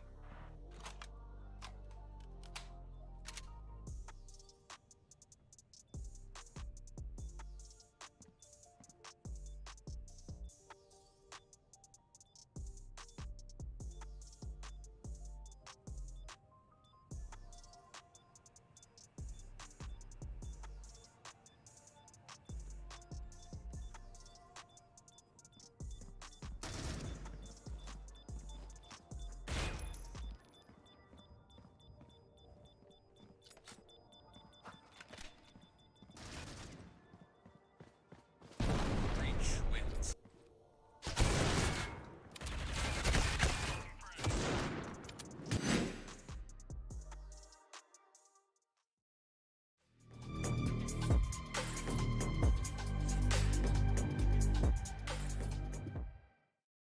Yo, welcome back, folks. I think we are ready to go ahead and dive on here into the knife round and get map number 2 underway. Thank you for being patient with us. I'm excited, man. It is time for Village. I've been waiting for some Village action for quite some time. It's been a few weeks, I think 4 weeks. I think so. It was week number 2. We got to see Village last time. So we're going to hop on in here and get ready for the knife round, see which team is starting out which side. I'm sorry? I think they've already knifed off stream for us. Phenomenal. So we can just go ahead and dive right in. So Dynamic Gaming starting on the Coalition side and Flawless on the Breach side.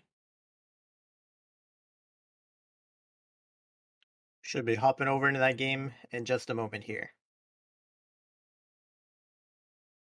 Just waiting for that final confirmation, folks, and we'll go ahead and dive on in. Yes, Striker, thank you so much.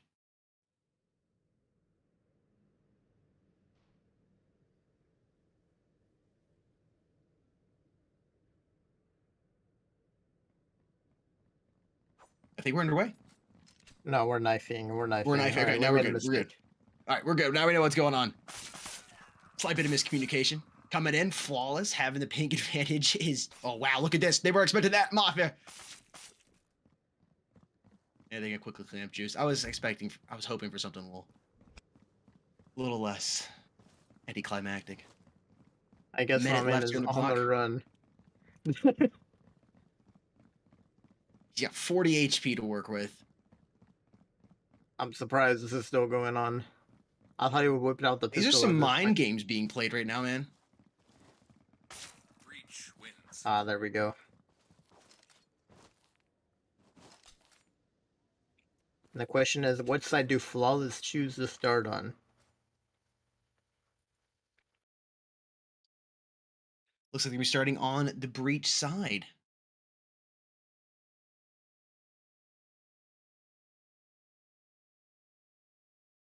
DYG will be on Coalition. Flawless will be on the Breach. I'm on the Coalition side going on into the flip. I like it. And now we are underway. Let's go ahead and do this.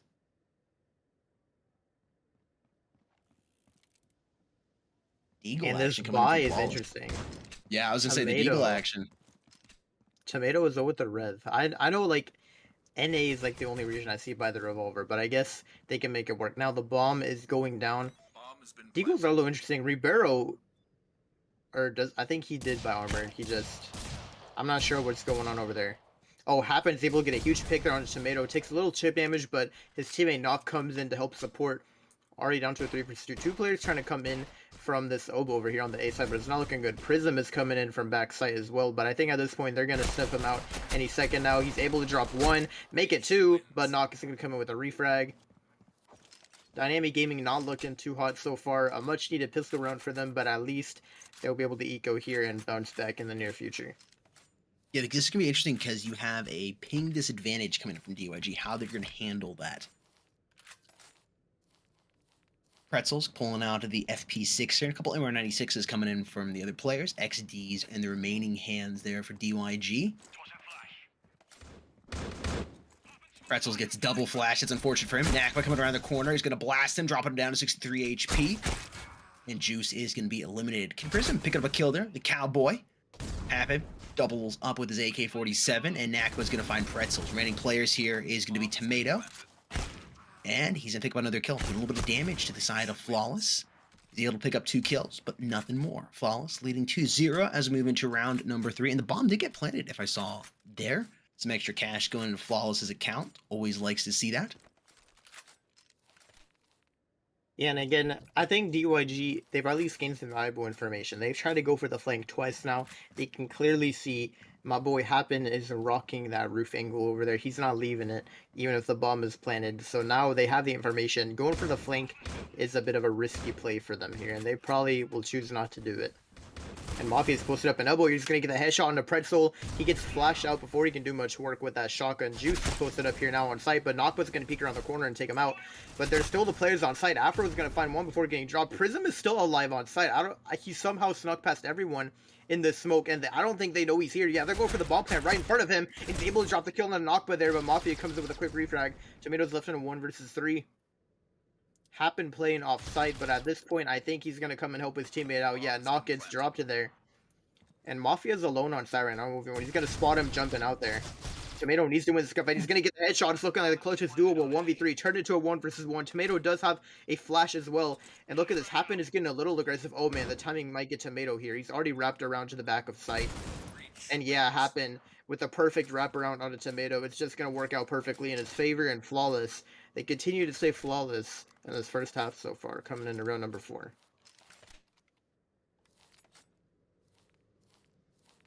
Some of the M4s again from DYG.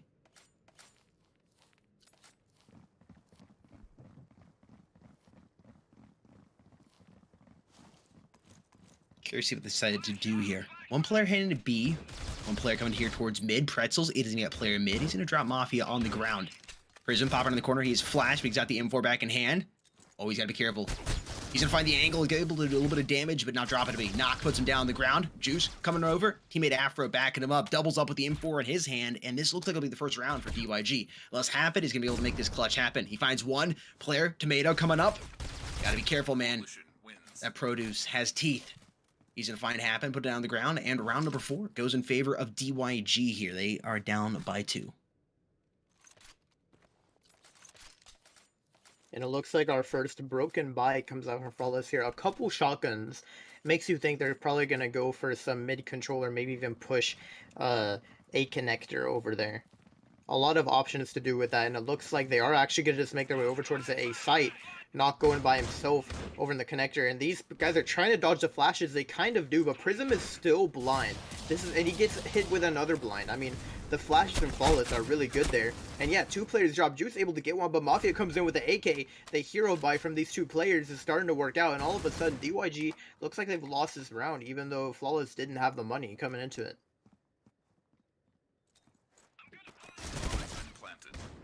Huge pick from Tomato, though. And Pretzel slowly making his way, but Happen, he's still holding this angle. I gotta love the patience. Like, this man, he doesn't leave. He's ready to watch the flank no matter what. Pretzel is able to win that gunfight, but it's not gonna matter too much.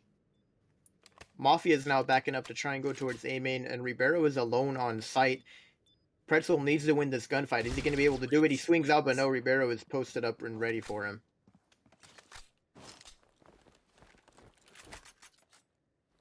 That was sweet animation.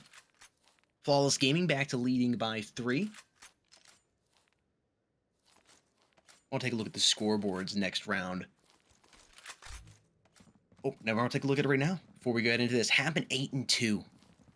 Pretzel's 2 and 4 down there. It's kind of funny because this man, he's just watching the flank. They're feeding him on the flank. I'm telling you, DYG, you got to stop backstabbing. I understand maybe it works well on other teams, but at this point, you should just see, all right, he's not moving from that flank. Just take it as a 4v5 retake on the site. But everyone just gets dropped over here on the side of DYG.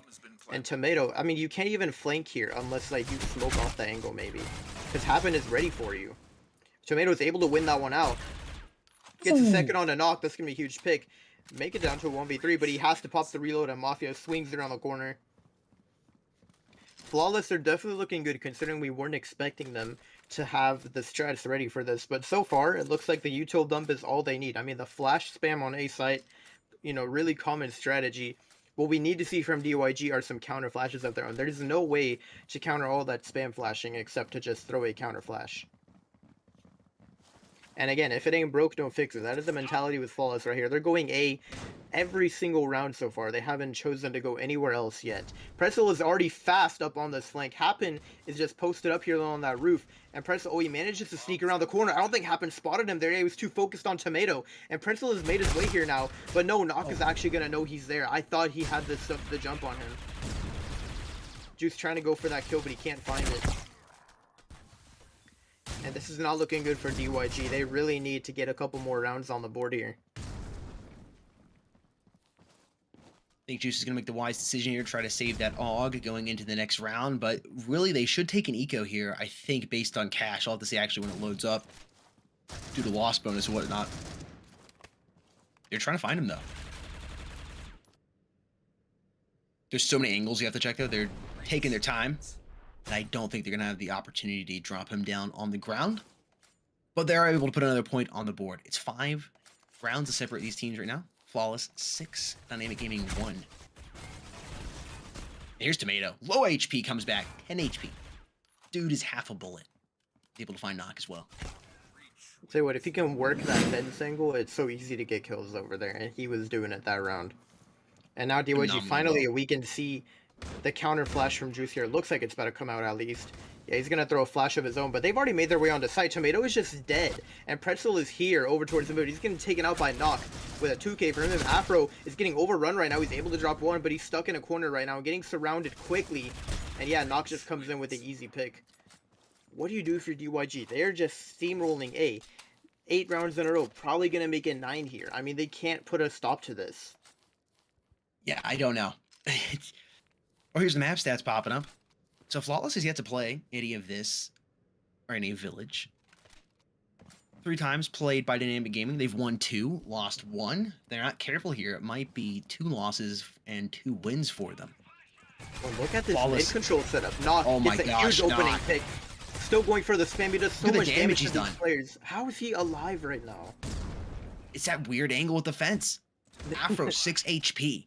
Pretzels, what is that, about 40? No armor. Knock is able to find Prism. Man is absolutely on fire. Pretzels finally dips him in mustard. Bomb has been planted. Bomb has been planted here. DYG has to retake this bomb site. That is going to be B. They got low health to work with. Juice is the only one that still has some armor to work with. Happen. Should be able to pick these kills up easily. Oh no, that generator is just going to be the unfortunate obstacle in his way of getting that kill. And now we do have one player coming on the flank. It's going to be Juice, and they're not going to be holding him. Oh, he tries to go for the kill there, and he can't, but he's able to get the pick on Mafia. Ribeiro is posted up in backside, able to drop 1, but he's getting shot in the back now. He's able to drop the pick onto him, and Juice is left in a 1 versus 1.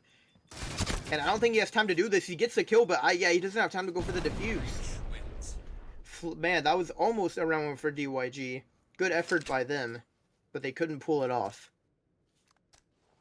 Best case scenario right now, DYG wins the next 3 and they go into the flip down by 4. It's not looking like that, though.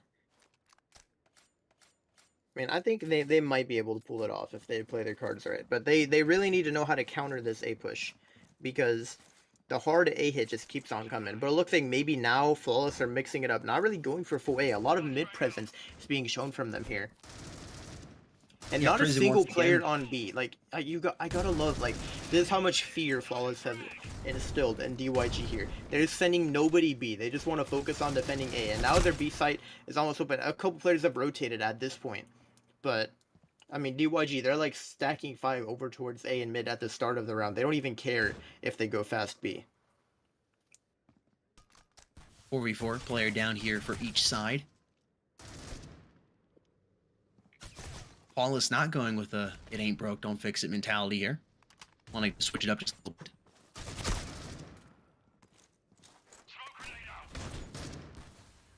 Ooh, the And picks are Knock coming and out. Knack.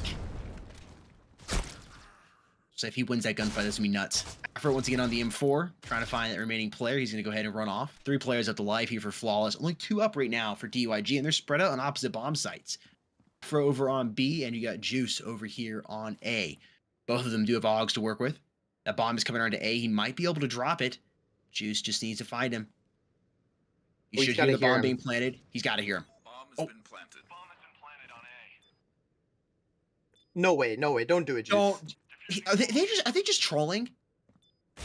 Okay, okay, my man is like, okay, you gotta kill him and then go for it. I don't know. I don't know why he played it like that.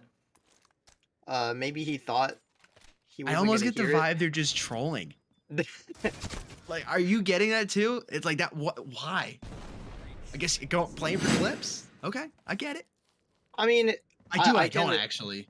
I can understand. I think he just like, if he killed him there, that was definitely the play. Was kill him and then go for it. He But had like plenty of time. you can't just like, you can't just stick it there. Like, there's no way. He's way too close. Yeah, he didn't hear it. It's like you heard him plan it. Knocks it open up, find a juice, pop at his top. Look at it being double up. Afro is going to eliminate Happen here. Pretzel's not able to work that fence angle properly. Knock comes back. He's been an absolute monster here on this map. That's another player he drops with the SG in his hand. Oh, Afro gets caught with his knife out, but is he finally able to eliminate Knock, preventing him from doing any more damage to his team? Is this going to be another round win for DYG? Tomato almost able to find the flick, but Ribeiro is there, dropping him. Prism in a tough spot. He's only got 4 rounds left. He's got to reload that Scar. It's not a gun you really want to hip fire with. You want to put some distance in between you. Oh, wow. He shot that bird out of the sky. He's sticking the bomb. He might be able to get it. Ribeiro's slow on it.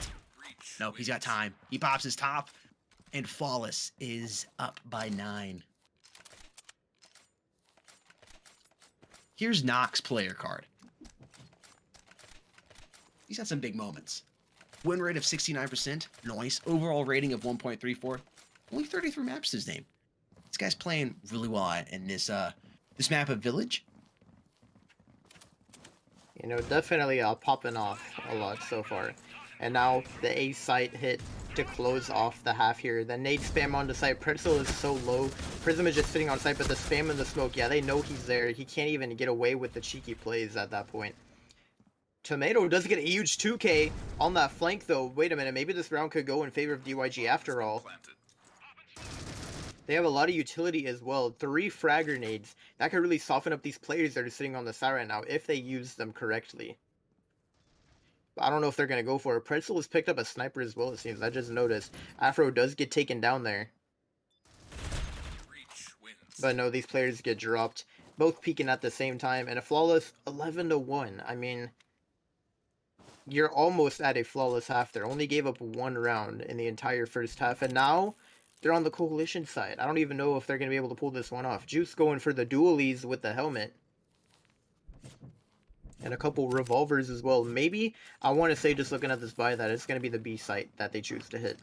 I can't see any other way. No, Juice is actually going to contest mid there. Dude. And no, he gets taken down. The helmet can't even save his life. Oh my goodness. Happen here with the Deagle. Afro gets caught with his knife out. And the bomb has made its way a B long though. DYG at least able to secure the plant money. Yeah, Pretzel is already getting backstabbed. Tomato, oh, hitting a huge one-tap there. Oh, Mafia was not going to expect him to be there. But he's able to win the gunfight anyways. No way, it's 13-1. It might, I'm telling you, I was really excited for Village, and it's not going the way I thought it was going. Yeah, this is not going the way I thought it was going to go either. Kind of unfortunate for DYG here. Again, they are not playing on their own ping advantage right now, so it's kind of hard to pull it off. But at the same time, like, I was hoping for maybe a couple more rounds. Yeah, like I said, I almost get the vibe they're trolling just a little bit. I don't know why, but it is kind of the vibe that I'm getting. They're just kind of having fun. Coalition wins. Yeah, I mean, Feasting and that's it. feasting, 13-1. That's all she wrote there. Yeah.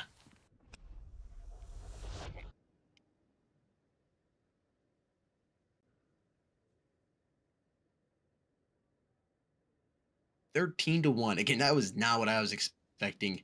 Coming into map number 2.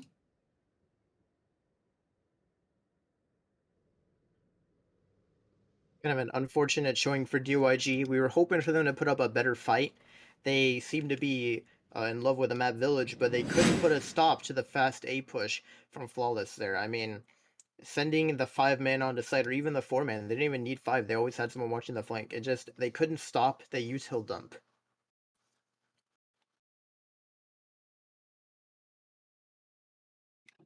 Kind of unfortunate for DYG, but Flawless are going to take the victory 2-0 here. Flawless victory there. Well played by Team Flawless. Definitely a phenomenal showing in map number 2 there. And a good showing in map 1. 13-11, but playing at a ping disadvantage the entire time. Was able to bring the comeback and really dominated DYG coming into map number 2. Well played there to Flawless Gaming. Congratulations. Folks, we're going to go into a break time here and be back with the next series here. It's going to be Vortex HQ and Mayhem 5, I believe. We'll see you on the flip.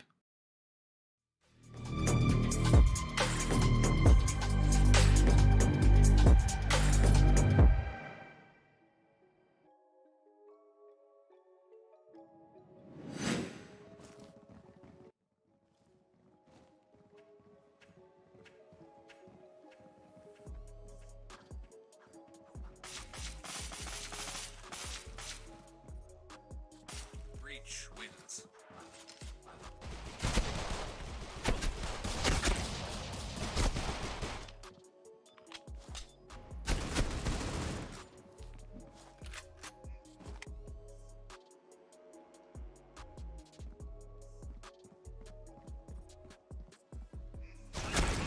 Breach wins.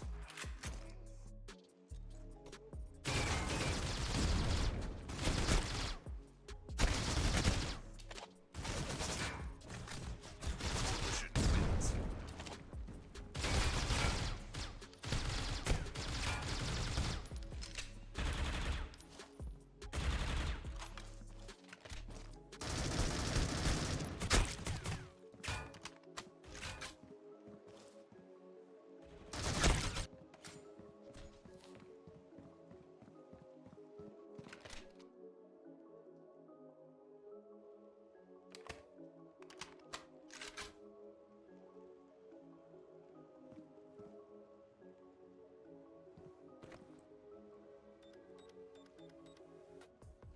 Bomb has been planted. The bomb has been planted on B. Defusing the bomb.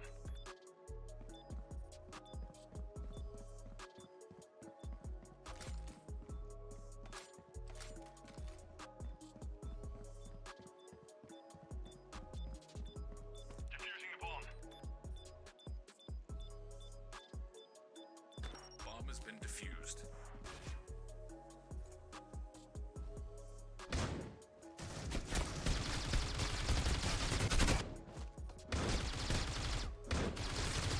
Bomb has been planted. Bomb has been planted on B.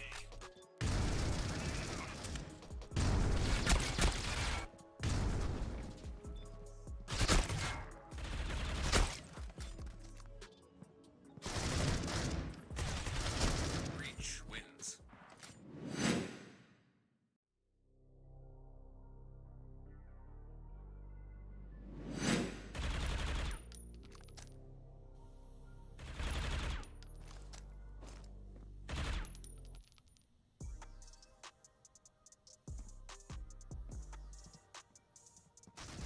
Coalition wins.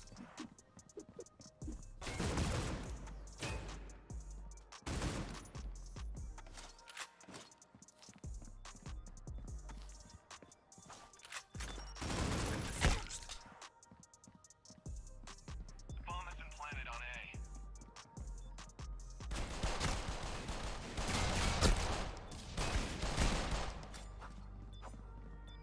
I'm defusing the bomb.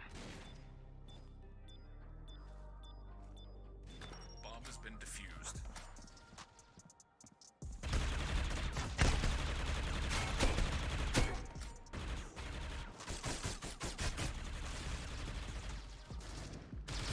Bomb has been planted on B.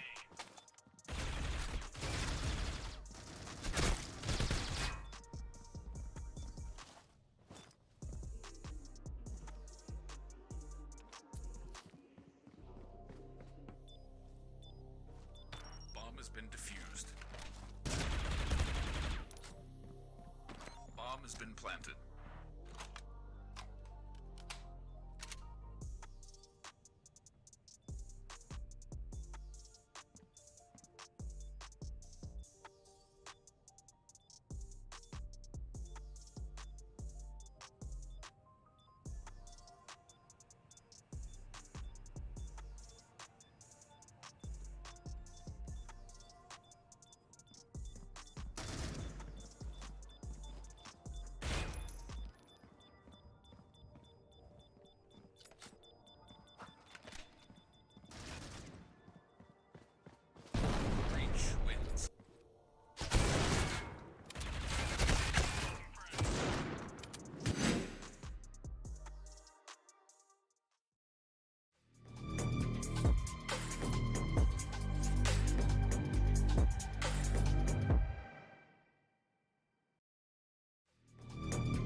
top of the corner with that flash thing goes off. He's tagged, finds the wall bang, trying to go for the 2K. He's able to pick it up. He's got one more player to get into it right up in front of sight. And he's not always going. Any other strategy right now? Goes defense now. Is he gonna have time for this? Is he gonna have time for this? Is he gonna do it?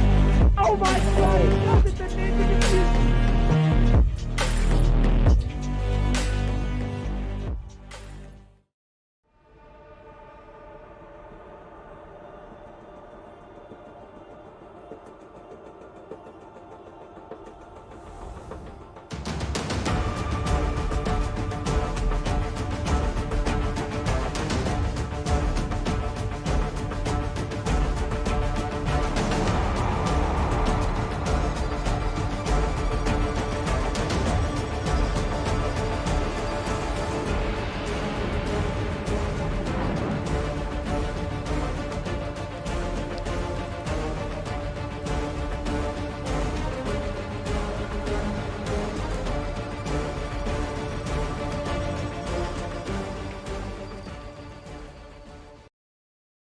Don't you think it's time to up your game?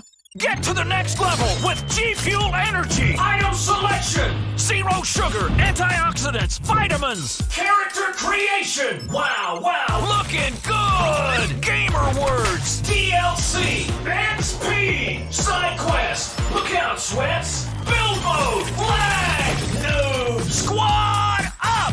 G Fuel Energy. We made this commercial for you gamers.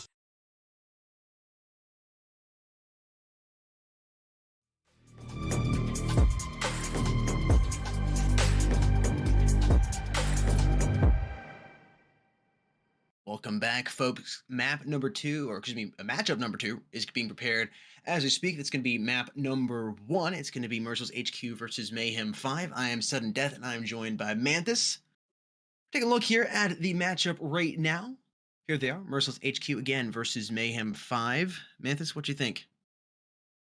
Well, first of all, we should have a bit more of an interesting match on our hands here, just because we have two North America teams clashing. There's going to be no cross-region action happening like with our previous best of two. It's all just going to come down to the better team. We don't got to worry about the ping.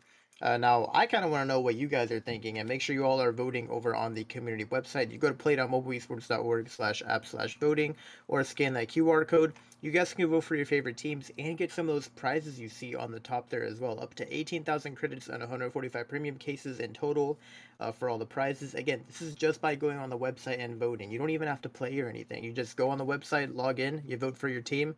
Maybe if you're in the top 10 for points by the end, you get some free credits and cases, so why not do it? It's a win-win-win, just like Cody Sports Mobile. MERCILESS HQ. Let's go ahead and run down them. Let's take a look at their overall tournament history and not participating in any official tournaments. You have no mystery, kind of newcomers coming into this. Yeah, again, the tournament history, not there, but we get into the roster, we definitely recognize some of these players from other teams. Just haven't played under the name MERCILESS HQ before. A lot of these players from the previous team, Xenocide, we see Scott, Vape, Ottawa, Snoops, Loose, and Clone, and Envy, or Nay, Some familiar faces there. yeah, a lot of familiar names, you know. You see, especially Vape as well. I know we've talked about this before, but one of the few players you'll probably see with over 100 maps played, and also Vape was the North America MVP in Worlds last year, so he's definitely a player we got to keep an eye on. As far as raw statistics, he is probably one of the best players that's going to be playing today. So if he shows up and he is there, I think we should be expecting some good things from Vape. And again, map stats popping up here. Wow. Plaza and Canals, undefeated. Now, Grounded and Raid as well are the other two maps they've played with a pretty high win rate. It looks like Soar, Port, and Village, our three newer maps in this pool, have all stayed untouched, which is very interesting. Yeah, I'll be curious to see later on if we play on Canals or Plaza, like how many times they've actually played it, whether it's 2 or 3 or whatnot, being they've only been competing in Pro League thus far under this name. Let's take a look at Mayhem 5. We can take a look at their tournament history popping up on screen about right now. Look at that, like magic. And there's a little bit more more history coming in for Mayhem 5, starting all the way back in Circuit Season 3 with a 4th place victory, coming all the way to World's Championship 2022, finishing 8th place, but they were able to pick up 1st place there, and Ember's a victory Season 2. What a comeback. Ember's a victory Season 1, 16th place, and then getting 1st place in Season 2. 2nd place in Season 5 of Circuit, and 1st place in Season 4. Overall, Mayhem 5 has some good standings here, or the tournament history, especially in the past.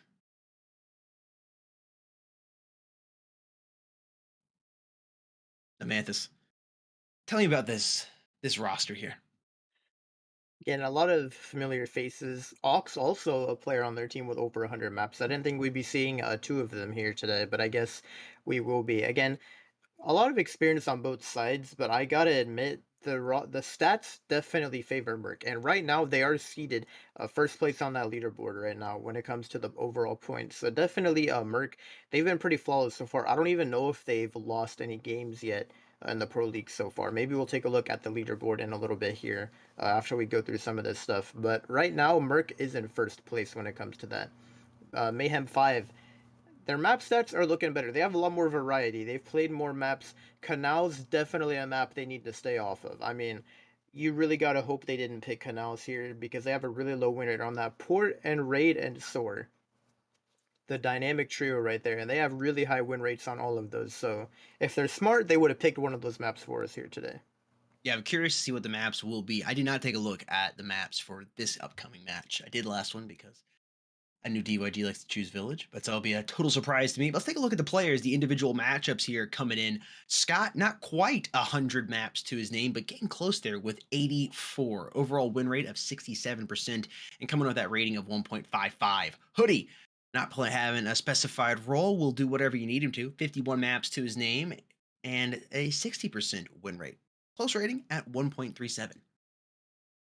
Next matchup here. Here's Vape, the guy we were talking about. 100 maps to his name, a beautiful win rate of 69%. Nice. Over here, Artist, the painter of death. That 55 or 56 maps to his name and a 71% win rate with a 1.28 rating there. Man, what do you think about this matchup here? Yeah, Ottawa versus Zeke. Again, Ottawa taking the role of IGL, but he has a pretty good rating and win rate. You usually don't see the IGL with the highest win rate, but I tell you what, if you're an IGL who also has the gun skill, that's usually something that's not super common amongst North American teams. Typically you see the IGL to play more of a support role, focus on guiding the team rather than being in the spotlight. So seeing these players over on the upper half of the roster when it comes to stats, and they're still the IGL, is definitely something impressive. Zeke as well, unspecified role, 20 maps to his name with a 70% win rate, but the rating is lower than Ottawa over here. Now, Ox and Snoops again. Ox going to be the IGL on the side of Mayhem 5 with 101 maps. That is an experienced IGL if I've seen one. A solid win rate, but it's definitely looking better on the side of Snoops over there. 20 maps played, 70% win rate, and a 1.39 rating. Definitely looking better for Snoops, and overall so far it's been looking better for MERCILESS. So the stats definitely favor them more.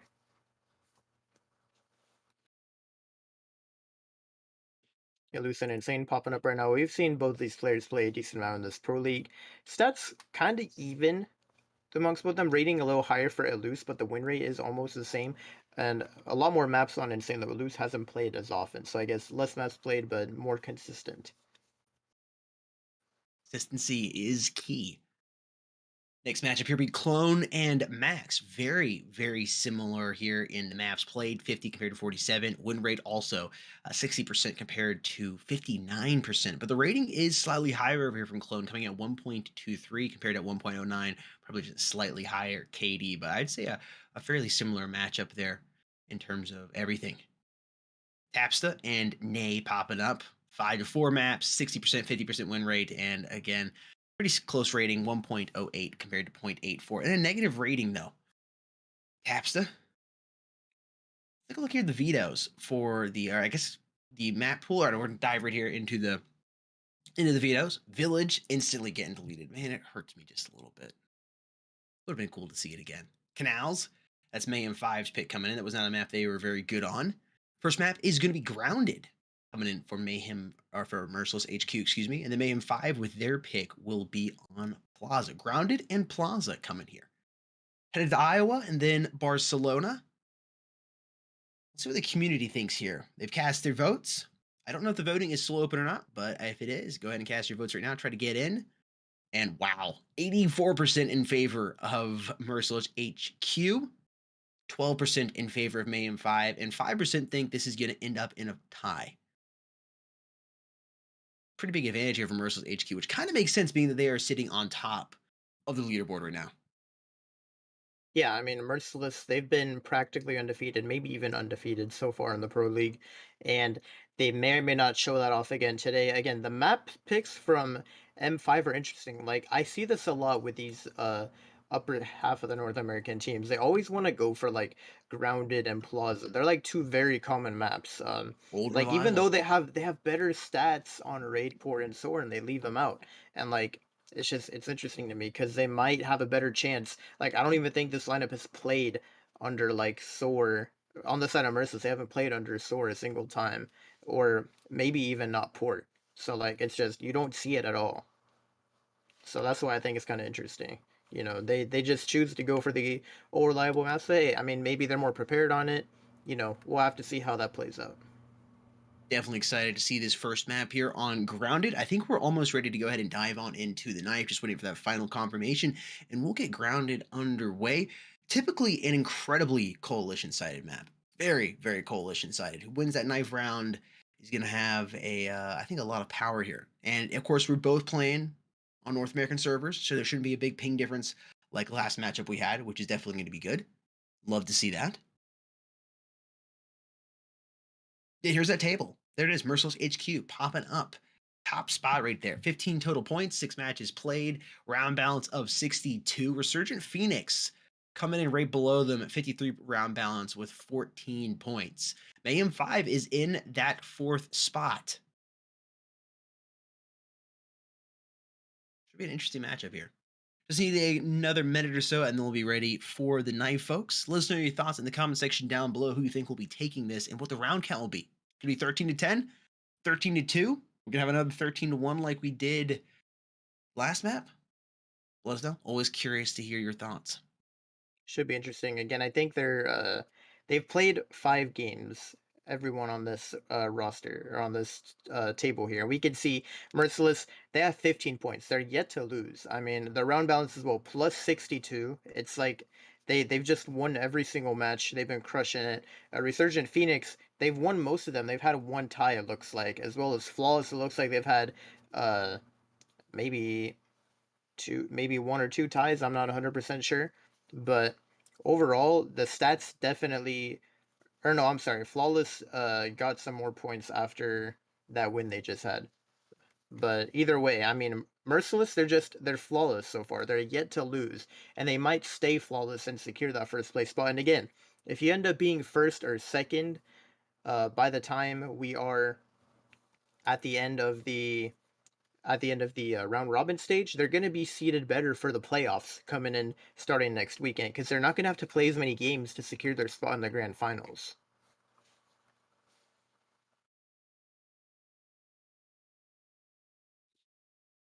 I think we should be ready to hop into this match here soon. We're waiting on that final confirmation from a couple of the players.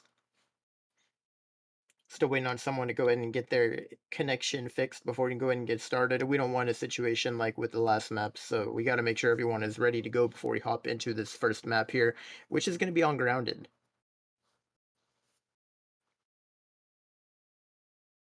Yeah, just got one more player. It seems like just having some Wi-Fi issues. I don't know if it's Xfinity or Cox or who the provider is, but come on, guys. Messing us up. Perfect opportunity to talk about the Circuit Intermediate Series coming up here, folks. Registration is open right now. That's right. You can go ahead and sign up. If you don't have a team, join the Mobile Esports Discord server, hop into the Critical Ops Discord server, and find yourself a team. People are always looking for players, and you can go ahead and sign up with that team. play.mobileesports.org/app/circuit intermediate. Get more info over there on everything you need to do, how to qualify, etc., etc., etc. Prizes here, 2,000 USD, exclusive skins. Skins are always phenomenal. Circuit emblem, credits, and cases on the line. I'm super excited for the Circuit Intermediate Series. Definitely going to be seeing some new talent in there. and you have an opportunity to place in Pro League too, depending on how you do in the Circuit Intermediate Series. So more stuff on the line there, and just the prizes. You can go ahead and get into the Pro League.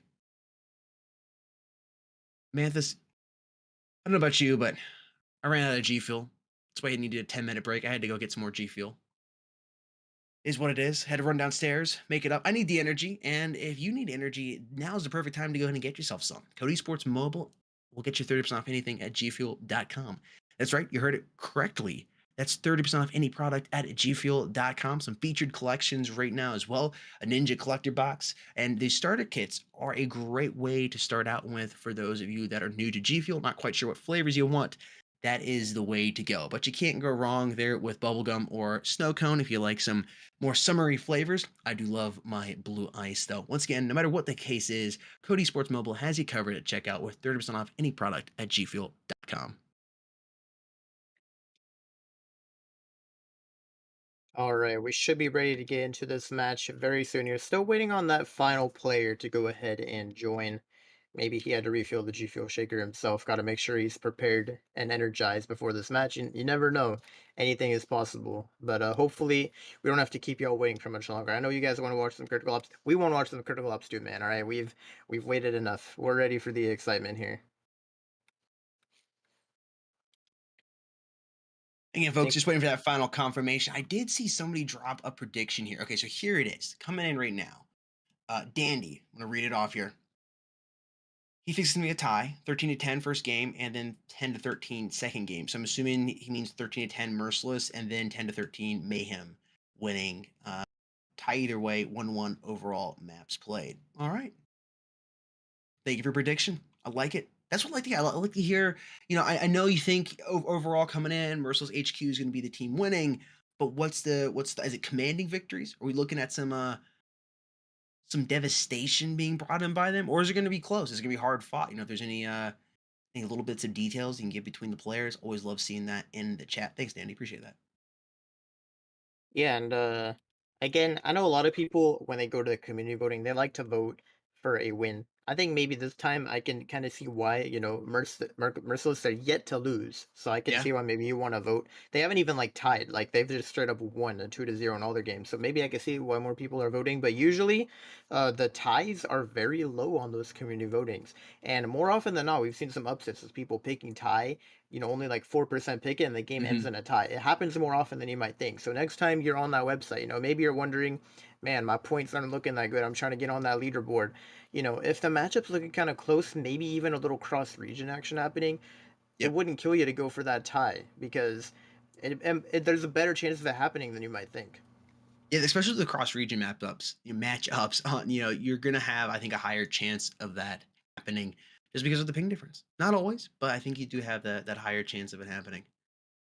There it is, the community votes, 84% they're in favor of Merciless. Yes, that's even more than last time. I think it was 80, was it 80 and 16 and then 4 instead of 84? Something like that. I think we're ready. I think the prodigal son has returned with his Wi-Fi, and we are ready to go ahead and get this knife round underway. All right, we are ready for this one. Flying on over to Grounded for this one before we head into Plaza for our second map. And here we go. The classic stack from these players. We all know Merciless. This is all they do in the knife rounds is they go run in the corner and swing the knives. Actually, no, it's M5 who's sitting in the corner this time. This is very interesting. I'm kind of curious, because Merciless, usually they're the ones who like to sit in the corners, so I'm not sure if they're going to just wait patiently or if they're just going to go for it. Oh, they're beginning to close in. I think we're about to see somebody dive on into that CT blender. It's like it's inevitable, man. It's gonna happen any second. They're jiggling, they're baiting it out. Oh, they're just gonna go for it now. Oh, it's a sea of blue and yellow. What is going on? Finally, they come out. Both players knifed once, but it's gonna be M5 who wins it out at the end there. And the question is, what side do they choose to start on? Yeah. They're gonna be starting out on that breach side, folks. Mayhem 5 will be on breach. We'll have Merciless HQ coming in on the coalition side.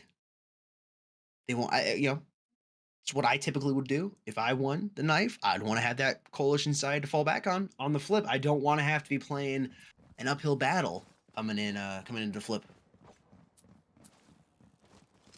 I have seen, I think, some of the biggest comebacks. Not the biggest comeback, but some of the biggest comebacks on this map. 10-2. It can happen. You only won 2 rounds on the breach side. You get that coalition on the flip, and you can bring it back. Yeah, definitely. A lot of weird things can happen on this map. You never know. It kind of just depends on the team that's playing on it. And it looks like Nay is the only person who's forced up a stronger pistol with that revolver being the weapon of choice. Ox comes in with a flak here, tries to go for a swing, but they've backed up. And now he's kind of exposed a little bit on this truck. He's going to take some huge damage there. He has 17 HP. That's going to hurt. But a Zeke with a huge headshot over from the spawn over there. Looks like Scott is slowly making his way up A mid. Tries to work that lurk. He gets tagged down really low. Hoodie trying to go for the securing the kill, but he's going to back out. And Scott is gone over towards the A site. Mayhem 5, or I'm sorry, Merciless HQ. They're going to be following him. Scott low on HP. Popping on baggage card here.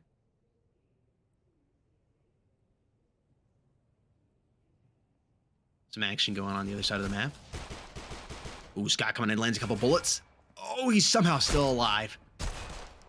Cap's just quickly going to tap him out of there. He comes back, tries to find Vape, but he's going to go ahead and drop him. Leaves nothing but a cloud of smoke behind him, and that bomb is going to be planted here by Mayhem 5. Ox incredibly low on HP in the last play after live here from Merciless. This will be a phenomenal first round for Mayhem 5. Not only are they going to win, it looks like here, but they also have that bomb planted for some extra cash. It's going to be Ox. Has to clutch it up for M5 here. I don't know if he's going to be able to do it. 17 HP. Tries to go for it. Ooh. Oh, man. He takes the wallbang damage. And there we go. Vape's cleaning up. It's going to be Merc who pick up our first round here on the pistol. Pretty solid start for the breach side if you are Merciless. And it looks like they're forcing up the AKs as well.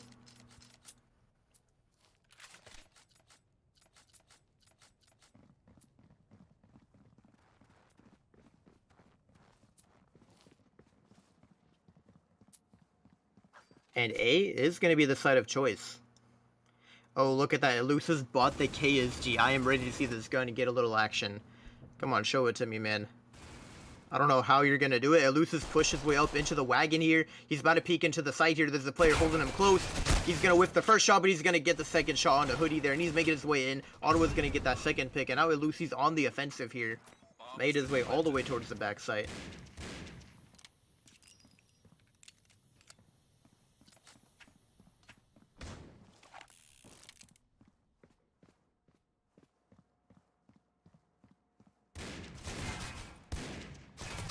Oh, Tapsta goes for a... Oh, what a huge shot by him. He's able to get a headshot. Wow. Vape does come in with that refrag. Merciless picking up another round right there on map 1.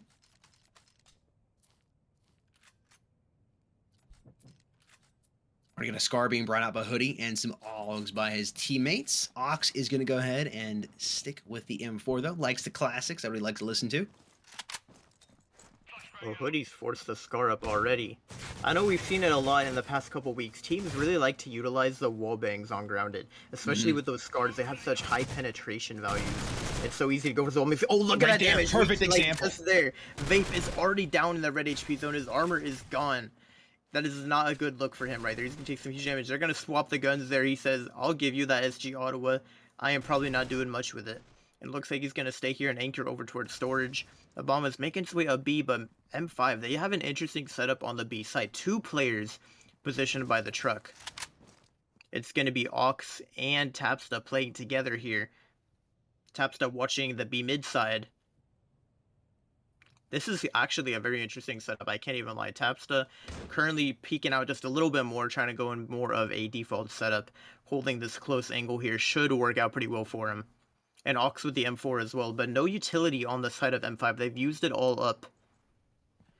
And Merc, there we go. The nades come out. Ox is forced to swing off of that. He gets the headshot on the nade, but then he has to back up and try to maybe pop that reload. And Scott comes in with the lurk, but Insane is ready for him. And now it is down to a 2 versus 4. It's looking like M5 is going to get their first round here. Yeah, Ottawa gets dropped and Vape is the last one with no HP to his name. And Zeke just pre-firing through that smoke. He's going to drop him as well.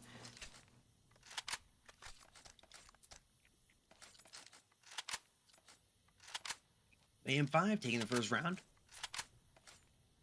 Merciless gonna eco here? No, okay. There it is. The KSG.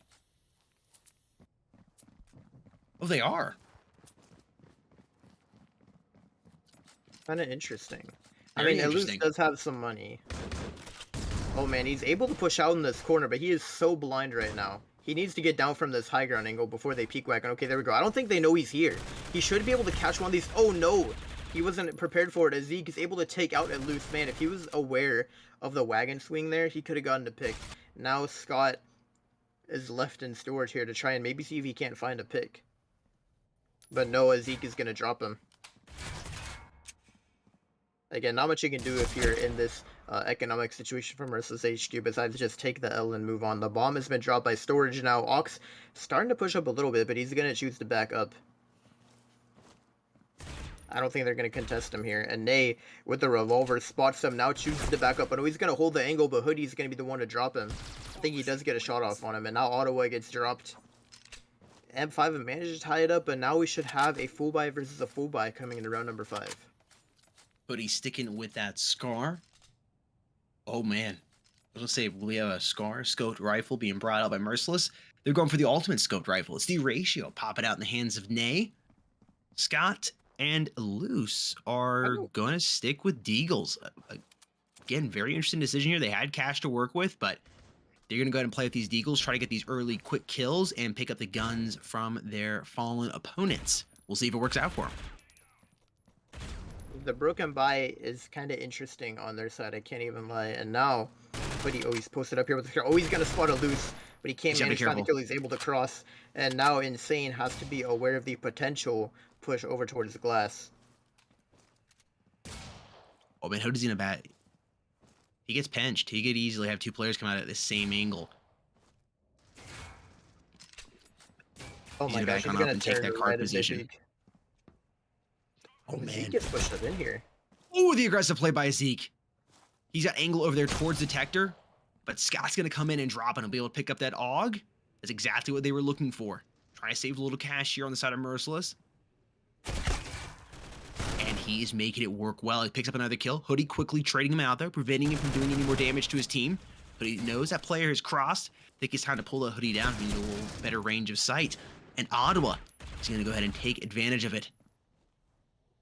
Two players have the live here for Mayhem 5. Sniper rifle in the hands of Nay. And the bomb has been planted here. Ox is coming in. He does have the M4. And teammate taps that rocket. What's the OG Comet camo on the AUG? Ox knew exactly where he's at. He drops Ottawa. Flashbang going out back. Should blind Nay. And he's just got to eliminate Vape here. I don't know, Vape is toying with him just perfectly. He just keeps jumping him, going for the tees. And I don't think there's time for Ox to win this one out. Maybe just try and back up if he can, but I don't think they're going to let him. Somehow this man hasn't been dropped. Maybe Nay wants to try and save that. Oh, okay. He was... I'm not gonna lie, they almost lined up there, and Nay was low. That was looking winnable by Ox for a second there. But luckily for Nay, his reaction time was good enough. He didn't get the lined up with Vape over there. They were able to refrag and win it out.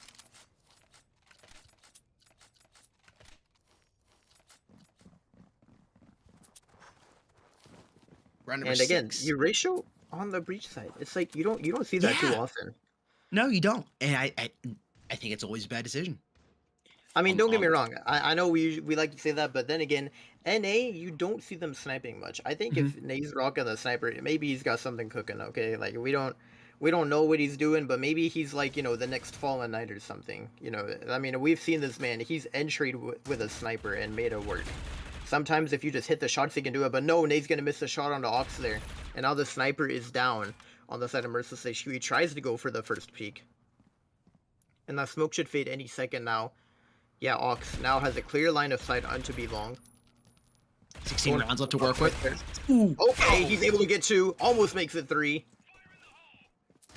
Does get 3 in the round, but can't get the kill feed right there. Now Eluse and Scott are playing together here over towards B long.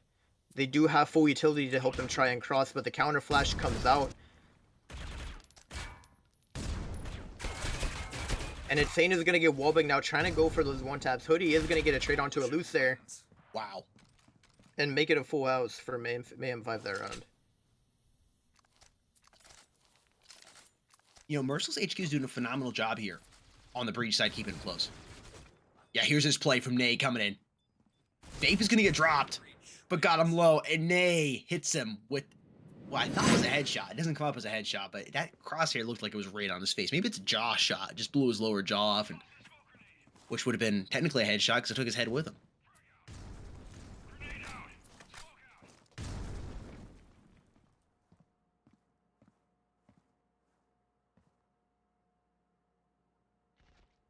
We see the Taps. eco by coming in from Mercury. Oh, okay, Tapsta. What a way to open it up here. Oh, I thought Scott maybe he was going to win that one out. He does get the tag on the Hoodie. And now they're just forced to keep going on. Oh, Nay, okay, there we go with a refrag from the revolver. The revolver does do slightly more damage. I'll give it that. The deagle can be sometimes like a 3-shot or maybe even a 4-shot if you hit like the leg. So I can understand like maybe if you're not going for the spam, the revolver is the better pistol. But again, in that situation, if he had a deagle there, he probably kills Ox. Like, he gets the tag, but it just doesn't shoot fast enough. Yeah. You just And play here's from that- Ox. Yeah, he had already dropped an A. And then that smoke fades, and they just peek right into his crosshair. Just popping the shots. He's able to get one, and then make it the second. Almost gets the 4K in that round. Merciless HQ is doing a phenomenal job of managing their economy. This is a masterclass in economy management, folks. Pay attention to what they're doing here. And somehow Scott is just pushed up all the way in close B mid already. They do have a one-way. This is probably the first time I've actually seen a team use a one-way smoke. Like on stream. I don't think anyone ever really utilizes this mechanic, but now the one-way smoke has been activated for B mid and Merc. They're not going to choose to peek into it here. There's just no way to counter that besides play the clock out. And now it's faded. Scott is going to go ahead and try to peek around the corner.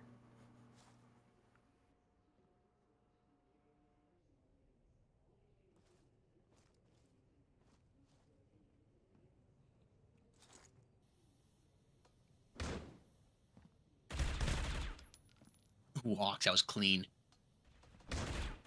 55 seconds to work with. He's flashed, but he's somehow still pops the top of a loose.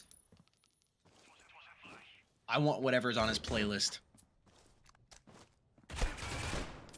Oh, Nay. Nay and Vape working with the scoped rifles here. Tapsta finds Ottawa. Oh, I thought that was it. He misses the shot. Insane makes him pay for it. And Oh my Vape doubles gosh. up. No way. This is why the Scar is so good. 12 rounds left to work with. He's got 2 players to contend with. Only 23 seconds here. They know where he's at. He's 84 HP. He's got some armor to work with. But he tried to go for the hip fire. The hip fire is so difficult. Not so difficult, but it's just, you want to be scoped in with it. 5-3. Mayhem 5 is leading by 2 here.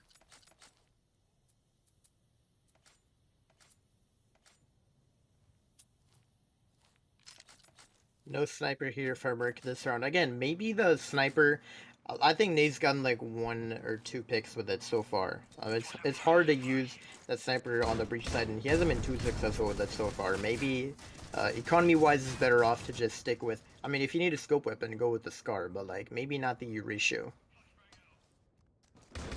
And now as Zeke is posted up here over towards the wagon, double smokes here over towards the store to try and deny any pushing out. But oh my goodness, insane! That was an insane frag grenade this man just threw. What is going on right now? Just shuts down those players dead in their tracks. And he's still going for the wallbang damage. Zeke is pushed up as well, but no, he's going to get cut off by the door there, and Ottawa's going to be ready to trade him out. But Hoodie comes in with a quick refrag, and Vape is left alone in storage. And Hoodie, this man is on fire right now. What a round by M5. They are putting up a better fight than I think a lot of people were giving them credit for. I mean, 6-3 so far. If they keep up this momentum, they'll be really good going into the flip here.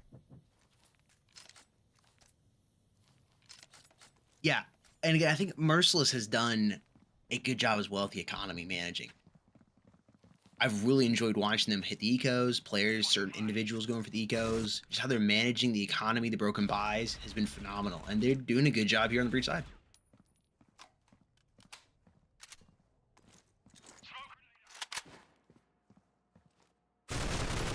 Oh, Nay with the Scar. You can't lose that gunfight long range when you got the Scar, man. I don't know what to say. Ox tries to peek B mid, but he can't deal with all of it at once. Insane throwing in a nade, trying to see if he can repeat. Last round does get some huge armor breaking damage on those players.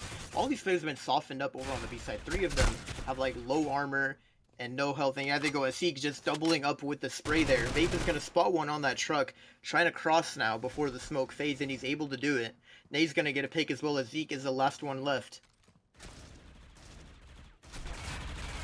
Currently trading shots with Nate over there, but he is stuck in this corner over here at this point. But Nate chooses to back off instead of contesting it. But Vape is going to be the one to finish him off. Merc making it 6-4. Honestly, this could go one of two ways. I think M5 make it 8-4 going into the flip, or Merc make it 6-6 going into the flip. I don't think it's going to be 7-5. I think it's just going to be a little momentum over the next 2 rounds, no matter what. We're popping up right now. Ox is currently popping off 13-7 on his name. As well on the side of Merc, Nate and Vape are both doing pretty good. 8-7 and 7-7.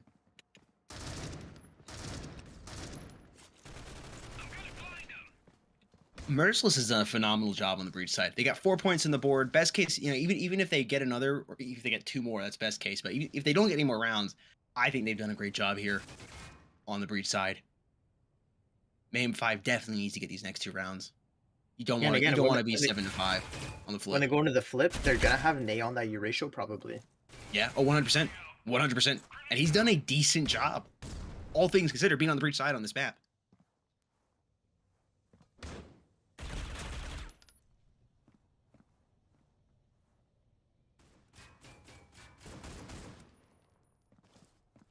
It was a loose.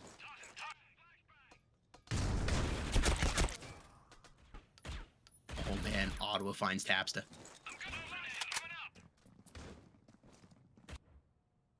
Moving over to that bomb plant. Here's a Zeke. He sees him cross, tags him. That should be some good information. The bomb is going to be successfully planted by MERCILESS though. Zeke finds a loose. Scott's over here in the corner defending that bomb.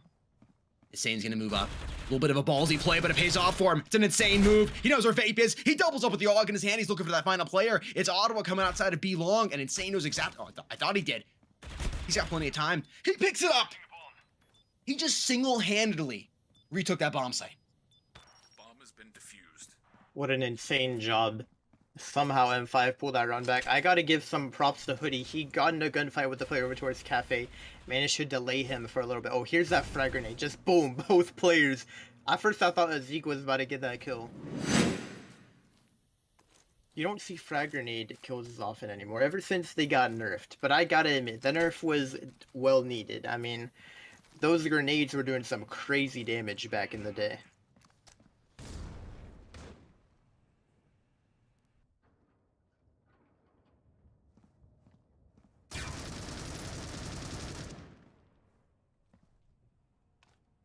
Oh, Nate, that's an interesting angle. I really want him to peek that again. Please do it.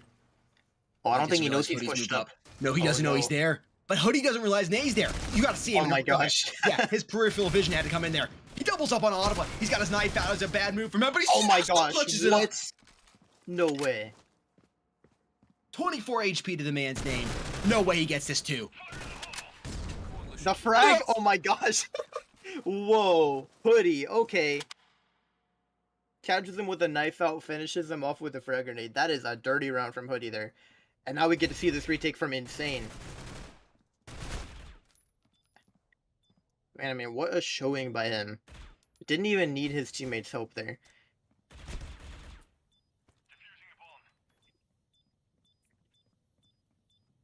And now we're going to the half 8-4. The question is, where does Merc choose to go? This is really interesting. I never see everyone buy, like, maybe you'll see like one person buy a helmet, but 3 helmets on the side of M5. This is like so strange to me. I don't know what they've got cooking up, but I am ready to see it in action. Again, I can see we have a couple of flashes here. but Insane hasn't even bought any utility or anything. He just went for only the helmet.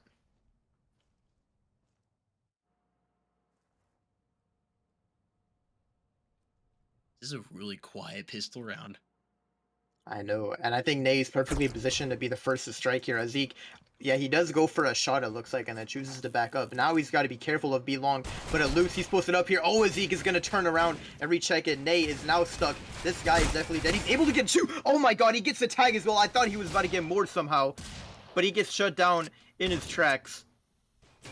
Ottawa left with a deagle though, and I'm telling you, the long-range pistols are going to come in huge on this B retake, but it looks like M5 are going to get A. They know B is not going to work out. But Merc, they have a much shorter rotation than M5 here, so I'm not sure if they're... Yeah, they're already rotated up. I mean, Scott has made his way towards oil. Vape is already by connector, making his way onto the A side. He's actually going to go swing wagon, it looks like. This is a ballsy play, and it's going to work out. He's going to swing out. He's able to get 2. He's posted up by the wagon now in hoodie. He knows that gunfight is going to be really hard to pull off with just a P250 versus a head glitch. And he chooses to back out. Now, you got to be careful, hoodie, because you can't just save the gun. You got to go die. I think he's just going to push out here. Oh, Scott should have heard that. Yeah, I think he did. Yeah, drops him. Babe getting a little bit of revenge from that last round before the flip. And here's this play we were just talking about. Hoodie finds 1, 2, switches his knife, brings the SG back out. He's got that Spidey sense come in, like, nope, I need it. And he somehow gets the kill. Then he comes around the corner, fires a couple shots, lands him on a loose, finishes him off with a frag grenade, just peeks around the corner. Yep, can't get me. See you next round. Well, the flashes are hitting hard on A right now. He just keeps resetting that timer for the flash over on Scott, but they take too long to push in. Vape has already gotten a 2K over there. And now Scott is making his way outside, but I don't think it's going to end well. Yeah, Vape with the pistol and Ottawa finding a pick of his own. That round was over in seconds. Again, M5 were on an eco there. Now should be going for a full buy coming into round 15 here. Oh, and here's the play from Vape.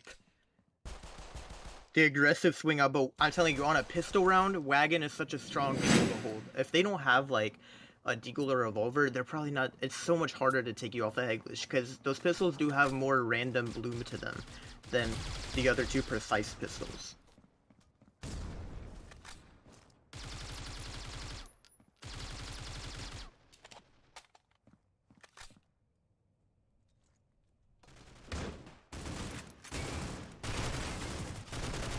Oh, Scott, I hope you're ready.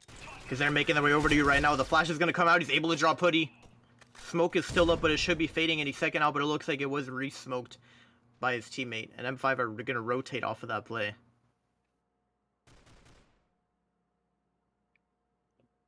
They've already lost 3 players, though. Merc are looking pretty good so far on the Coalition side.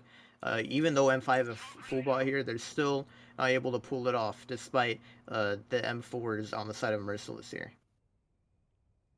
And it's Tapsta with the Scar and the bomb in hand. A couple of Scars on the side of M5.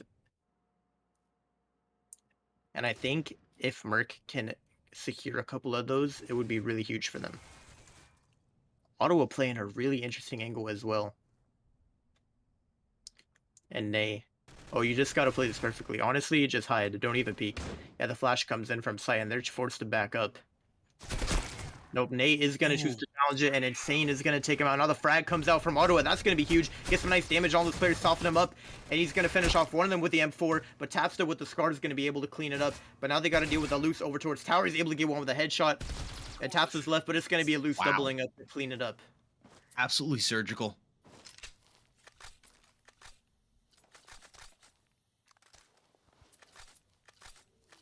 MERCILESS just seems to have this under control.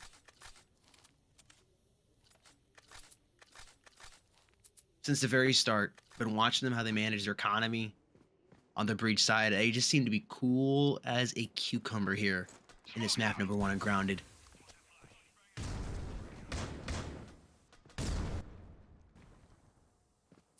Loose knows he's there, but he decides to go ahead and dip. I thought he was going to challenge him, but goes for the wall bang instead.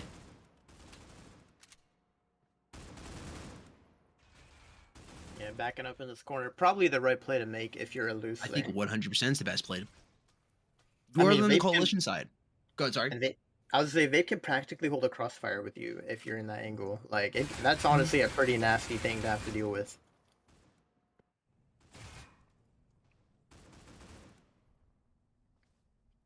And Scott's Scott, creeping up. oh my gosh. No No way. way. Oh, Okay, I thought he was gonna go through the smoke. No, he's not. Now, when Hoodie moves off here, Scott's gonna have the angle on him. Or maybe not. Actually, sorry, I thought he was positioned slightly differently. I think Hoodie might actually have the better angle on him. I think he can be able to see his shoulder. No, maybe not. Okay, that door is longer than I thought. Thought we were gonna have an altercation. This is a really slow round number 16. Nobody's gotten dropped yet. There's just been a bunch of bullets exchanged back and forth. when the bomb gets taken down, Nay with the sniper is going to try and shut down M5. And now they got to make a move for the bomb. Vape is posted up, ready for the lurk from Hoodie. It's not going to work out in his favor. And Ottawa tries to stop the B long push, but the bomb is still down inside. M5, they got to commit for the bomb. Illuce is able to drop him, and now Tapsa has to run back to grab that. Scott is here on the flank as well, and I think at this point Tapsa just tries to save the gun if possible. I don't even know if they'll let him. They line up there for a second, but Nay with the U ratio is going to be the one to clean it up. And again, that's what NA's been lacking, is a good U ratio player. Oh, here we go, Illuce. Coalition wins. That was so clean. Surgical, precise. Whatever word you want to use. We're tied up here. Again, MERCILESS just seems to be in absolute control. And A seems to be the side of choice for M5. A lot of players posted up over here. Scott trying to swing the wagon, going for some pre-firing, but someone's already crossed out. This could be a potential threat to him. If Insane gets right. Oh my goodness, what is that shot from Hoodie? Through the smoke, headshot onto Scott. You can't let that happen. Now Vape is going to recontest, and he's able to get the headshot onto Hoodie in return. That's going to be a huge pick by him. Vape doubling up there. Make it 3. This man is not done yet. How has he not been dropped? He's in the red HP zone. Ottawa's going to get a pick of his own as well, and Illuce is going to spot the last player on site. What a round by Vape. Man, this dude just, he doesn't care. He just swings out and challenges it. I love the confidence from some of these players.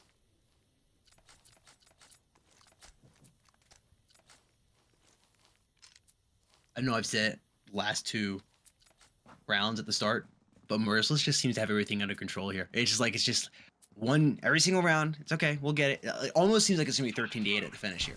Like, no more rounds from MAYHEM 5. It's all under control here, folks. We got it.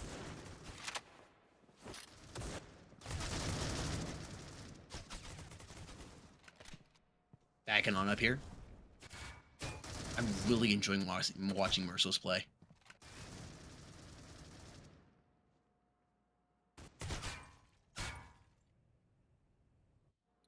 This crossfire again over towards A mid. They have 3 players A mid right now. This is interesting. But again, Nay can easily reposition a tower. That sniper is so strong. And I think it's something that M5 maybe weren't prepared for. You don't see snipers too often in North America. Now Scott, he's positioned up in a really interesting angle here. Tries to turn from the flash. Can't make it work though, but Vape is going to double up. Almost makes it a triple, but Ox is going to refrag at the last second before he gets taken down. And now Nay is making his way through A mid. It's Auto with the spam as well, trying to get some chip damage on these players. Oh, Nay, he just barely misses that shot onto the player. All 3 of them are playing off-site, though. This is interesting. You don't see this too often for a post-plant retake on A. All 3 players in the back towards wagon. Ottawa gets a huge pick there. I think that was a wallbang onto Ox. And Hoodie with a double kill there. Oh my goodness, makes it 3. This man just turns around and switches up the momentum. M5 suddenly won a round that we didn't think was winnable. And they've tied it back up. They're not going to let Merc break away just quite yet.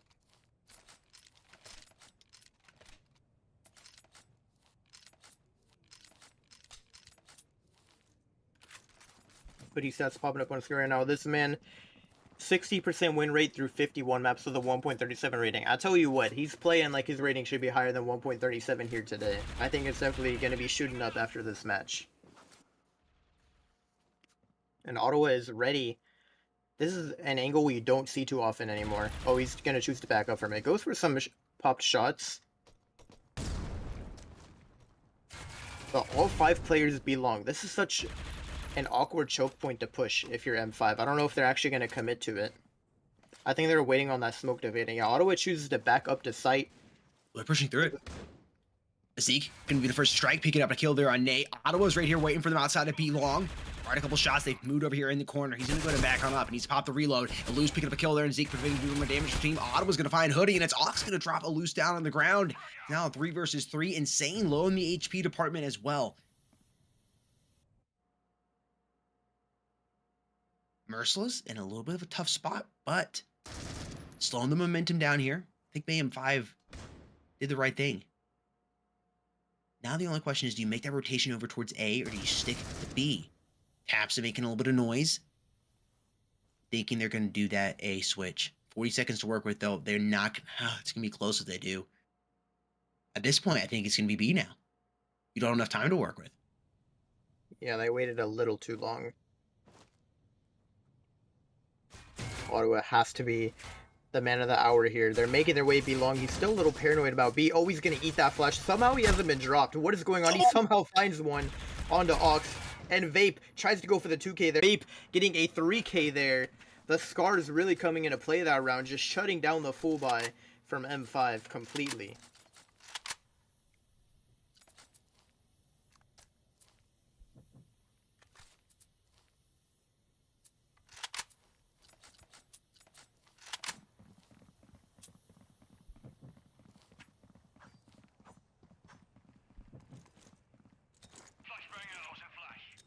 Eleven 9, MERCILESS, 1 round away here from match point.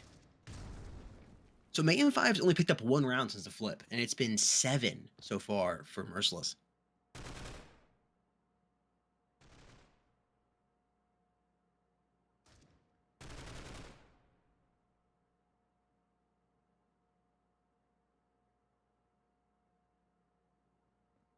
Minute 25 left here on the clock. What's the first move? I don't know, but what I want to know, like, the big question here is, are they going to clear Nay by the vending machine? That's the only thing I care about right now. Like, you never see anyone play that corner.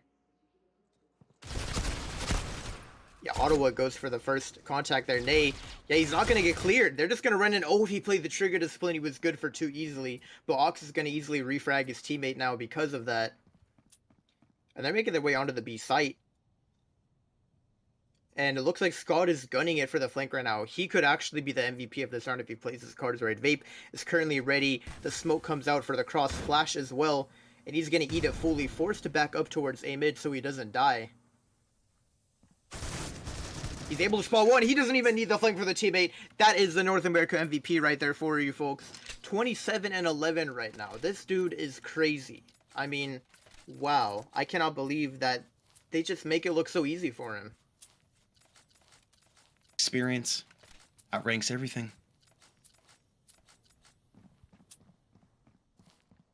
We are here at match point here for MERCILESS HQ. This team is seriously good. Ooh, Hoodie. Nay is going to eliminate him, but he did good damage to his team, dropping 2 players down. You see if anybody else is going to dare challenge him and be long with that sniper. He might get pushed twice at the same time, one coming through. Was that a hit marker? I couldn't tell. Did you get a hit marker on a Zeke or not? I don't know. But a Zeke is going to finish him off, and Ox drops down Vape. It's now down to 1 versus 1. Scott versus Ox. Looking at the attributes here, they're identical. 100 HP, 100 armor. And their weapon of choice is the SG. Scott looks the wrong way. Oh no, maybe he's turned back. Wait. I think Ox's music is too loud. What's going on here? There is he doesn't get to clear him in time. There's no way he's just wrapped around him like this. He's going to go over towards the A bomb site and plant it, isn't he? And I'm telling you, they're both going to turtle strat all the way around this map. He's going to plant it on A and he clear B. Dude, sometimes, man, the Oh, that yeah, FPS timing. Yeah. Yeah, I know. Dude, yeah, Yomi a coach jinx.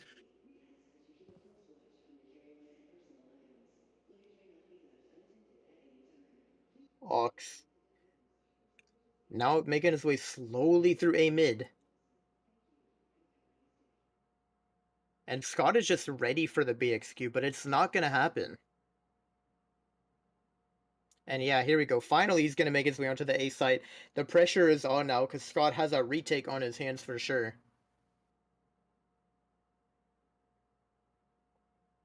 Finally, he's going to go for the bomb plant. He was really like taking his time to clear the site. I mean, Ox is paranoid right now for sure. He's going to go for the bomb plant.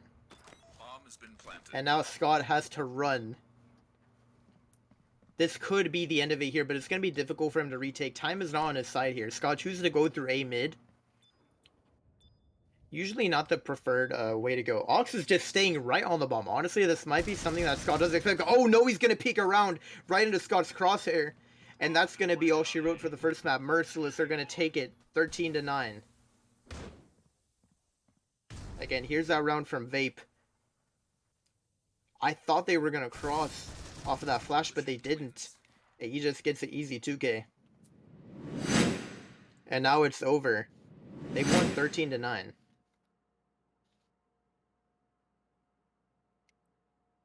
A good performance by M5. They got 8 rounds on the first half, but they just couldn't do anything on the breach side, man. Especially with Nay. He really woke up with a sniper in the second half, I gotta admit. He was definitely putting on more of a performance for us, making sure that he was hitting the shots.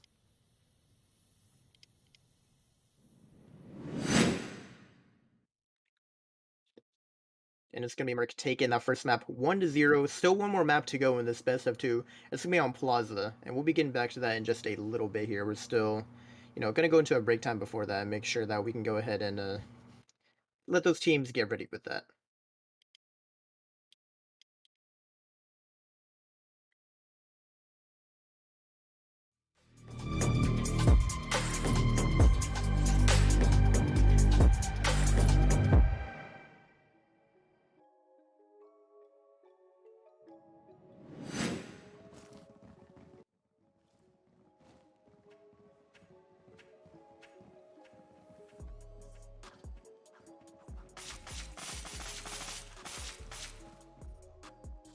Breach wins.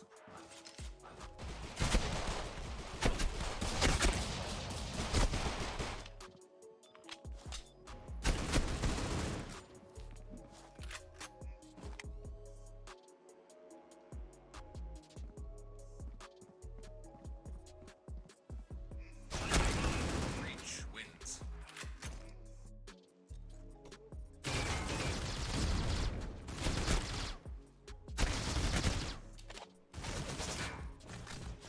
Coalition wins.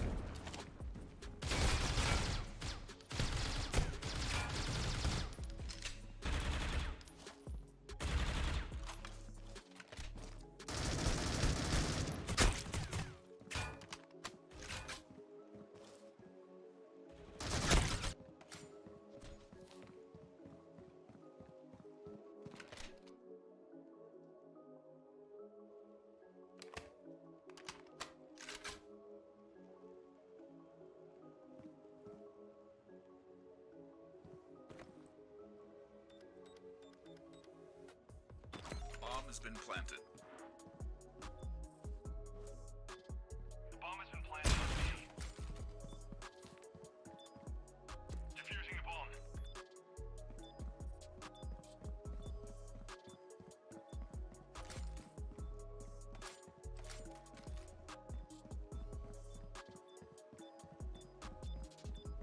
Defusing the bomb.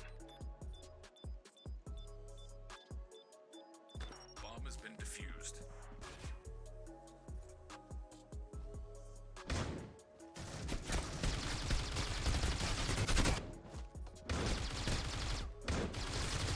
Bomb has been planted. Bomb has been planted on B.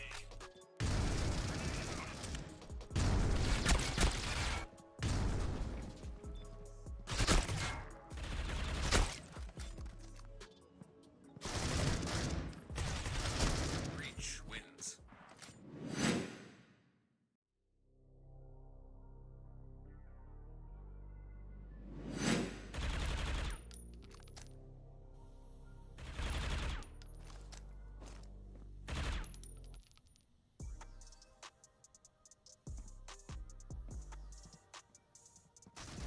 Coalition wins.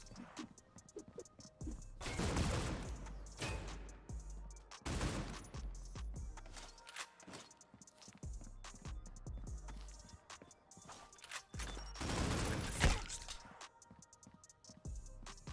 Bomb has been planted on A.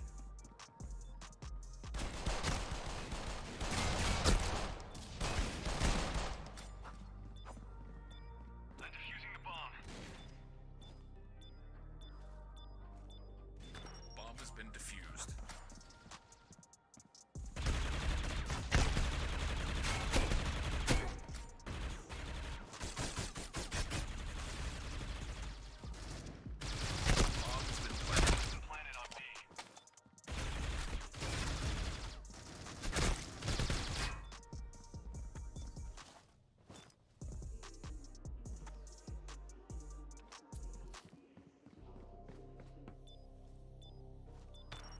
been defused.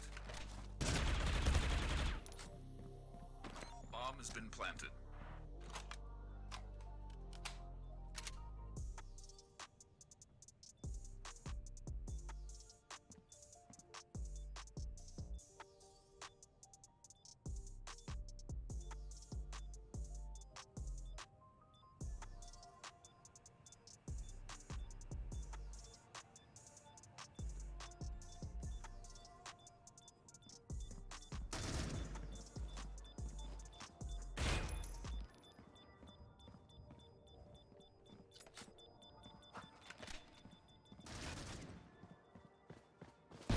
Breach wins.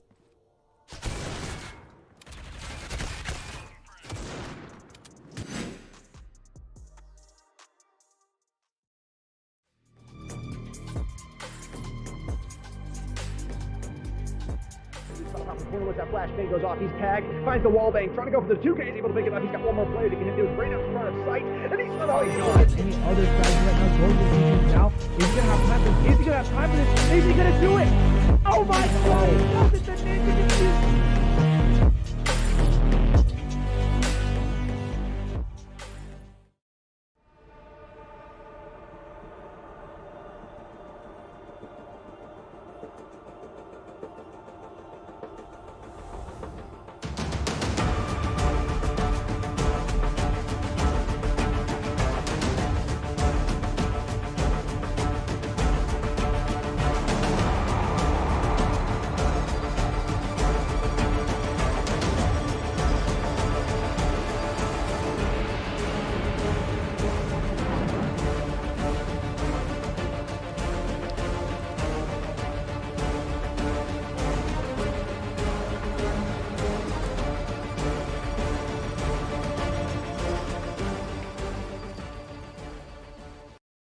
Hey, don't you think it's time to up your game? Get to the next level with G Fuel Energy. Item selection, zero sugar, antioxidants, vitamins, character creation. Wow, looking good. Gamer words, DLC, and speed. Side quest, look out, sweats. Build mode, lag, noob. Squad up. G Fuel Energy. We made this commercial for you gamers.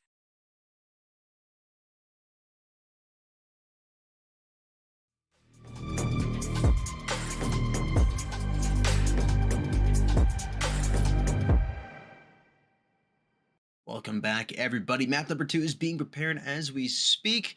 The teams have almost landed over there in the Barcelona airport and are ready to play on Plaza. I think we're going to take a quick look here at the replays from map number 1, and then we'll go ahead and dive on into map number 2 after that. That was an exciting matchup. I said it probably midway through the game, just after the flip. MERCILESS just seemed to be in control the entire time. MAYHEM 5 had a good coalition start, but MERCILESS still seemed to be in control. The way they managed their economy with their gun buys, the way they just were positioning themselves, they just seemed to be in control the entire time. I don't know if you got the same sense or not, Manthus, but they I don't know. It was just like they seemed to be totally in control. Nothing caught them off guard. They were just chill the entire series, and they ended up winning. I definitely agree, and especially when they got on the coalition side. And honestly, I do think MERCILESS had it under control, but at the same time, maybe a bit of a, I guess, mistake on the side of M5. I mean, I feel like they could have done a bit of a better job with their attacking executes. I still find it kind of weird that, like, I noticed this a lot in other North America streams. Like, when it comes to pushing B on grounded, you don't see teams use their smokes well for the cross. It's like they don't have, you know, maybe someone needs to go and find a lineup for them or something, I don't know, but you never see them actually smoke their crossbow. Maybe they'll like throw some flashes power, but like they have such a hard time pushing B, and especially when they pulled out the sniper and they start taking those longer range gunfights, it's just so hard to push B when you have to deal with that. Like, you really need the utility out, you need the smokes, something to help you out. It's so hard to make it work. Yeah, so important. Something that stood out for me on MAYHEM 5 was Hoodie. He had some amazing moments. Oh yeah, he definitely single-handedly rewarded them a couple rounds. There it is.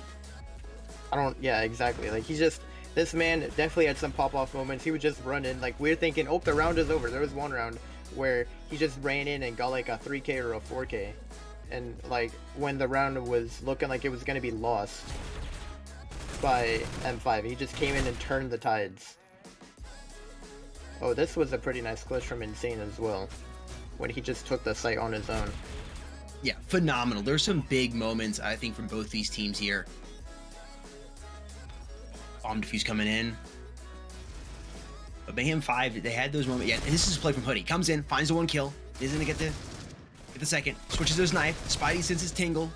Comes back, gets Vape. He's down with 24 HP. And he's gonna come around the corner with the Scar. A little bit of damage. Finish him off with a frag grenade. Boom. Probably saw more frag grenades in this one match. Like, more frag grenade kills in this one match than I have in, like, the rest of the Pro League, man. Like, you never see it. The frags, they're more expensive now and a lot weaker, so it's hard to get kills with them. But M5 definitely knew how to make it work. Should be ready to get into our second map here soon. Still waiting on a couple of players to join. And it is going to be on Plaza as well, which I'm kind of interested for, because I want to know what kind of playstyle both these teams are going to adapt when we get into Plaza here. For the second map, because some teams, they like to play more passive, some teams like to, you know, get aggressive, go for some mid control, and it's a lot easier to go for mid control ever since mid got reworked over on the map of Plaza. I mean, it's so much easier to push out and swing without having to worry about people holding a head glitch in the back. I think we're almost ready here for map number 2, folks. Let us know in the comment section down below who you think is going to take this. I'm excited to see how it goes here on Plaza. It was a great matchup in map number 1 here, and I think it's going to be the same coming into map number 2. I am definitely excited for Plaza. I think we'll see some more team play on this map than we were on Grounded. Maybe not the snipers pool though. I know it's kind of a weird map to go ahead and rock the ratio, but I mean, you can make it work. And I think if Nade does choose to pull it out, he could probably lock down something like the B long cross or maybe A long. I don't know. Whatever he chooses to play, I'm sure he will be efficient on it. But it does look like we are ready, just about to go ahead and hop into Plaza, waiting on the final confirmation, and then we can hop into the knife here and figure out who's going to win and who wants to start on which side.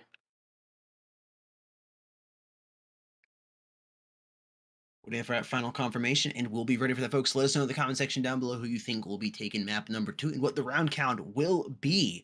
Currently, MERCILESS HQ is leading 1-0 in this best of 2 series. Looking to keep that top spot moving in to the playoffs. MERCILESS is definitely getting in. Congratulations to them. Both of these teams should be securing their spots into the playoffs next week. We can see the standings about to pop up right now, or I'm sorry, maybe not just quite yet. I think we're actually ready to hop into the knife round here, so we're just gonna, maybe we'll take a look at that afterwards. But we should be ready to go into the knife here and see who's gonna start on which side. Here we go.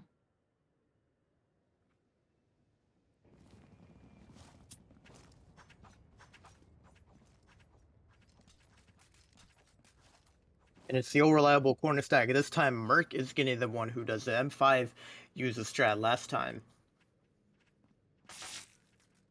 Oh, Artist just gets deleted, and that is not good for M5.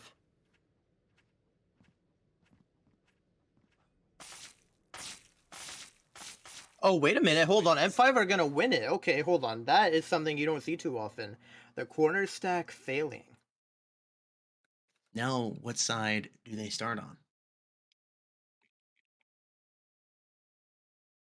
Again, at this point, if you're M5, you're competing to try and seed yourself better in the playoffs. You want to try and make it so you have as many advantages as possible. And if they lose, then they're going to stay in 4th place by the end of this, most likely. And now we're off with a pistol round. Some dualies whipped out on the side of M5. This is interesting. Looks like he went for dualies and a flash. Riz's team buying up that Kevlar. And Ottawa being the only one to buy a Deagle, everyone else rocking the XDs on the side of Merc. And now it's looking like our round is off and Beesme's side of choice. And Merc, they're positioned up right now. Kind of just playing towards spawn, ready to go for a fast rotate. Which I think is not a bad setup at all. Especially with the way they're positioned over towards, by those boxes on B site. But it does look like M5 are taking their time, maybe going to go back to A. I'm not 100% sure. Max has just run all the way back to spawn. I'm not 100% sure why.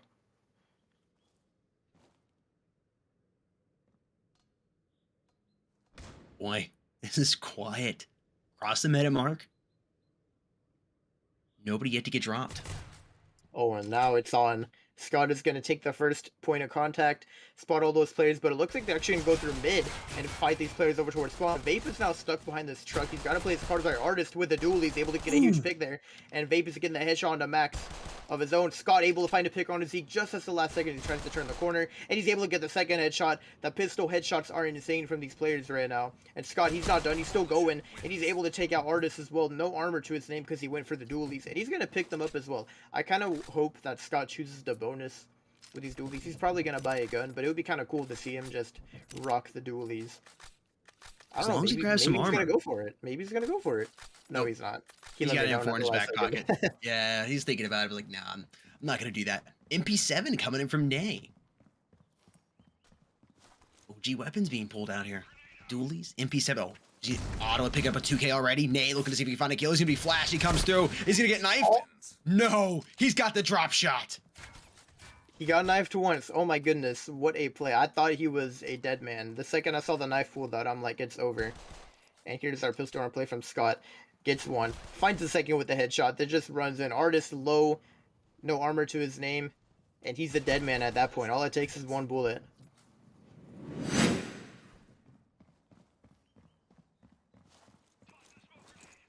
And Artist has went ahead and bought up a KSG. This is interesting.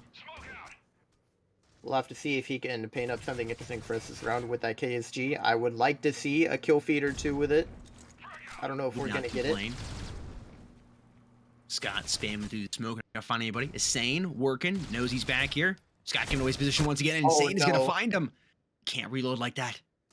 I know he didn't know he was coming, but...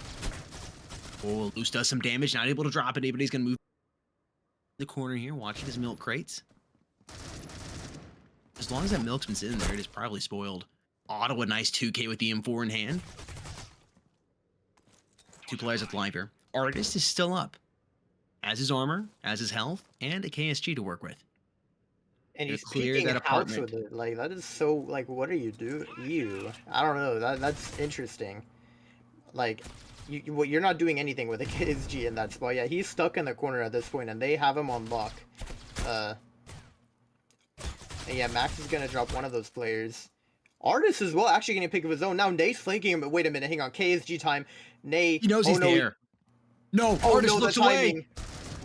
Oh my gosh, how does Merc win that one? No, the timing. Oh my gosh, that pains me to watch it, dude. I cannot believe it.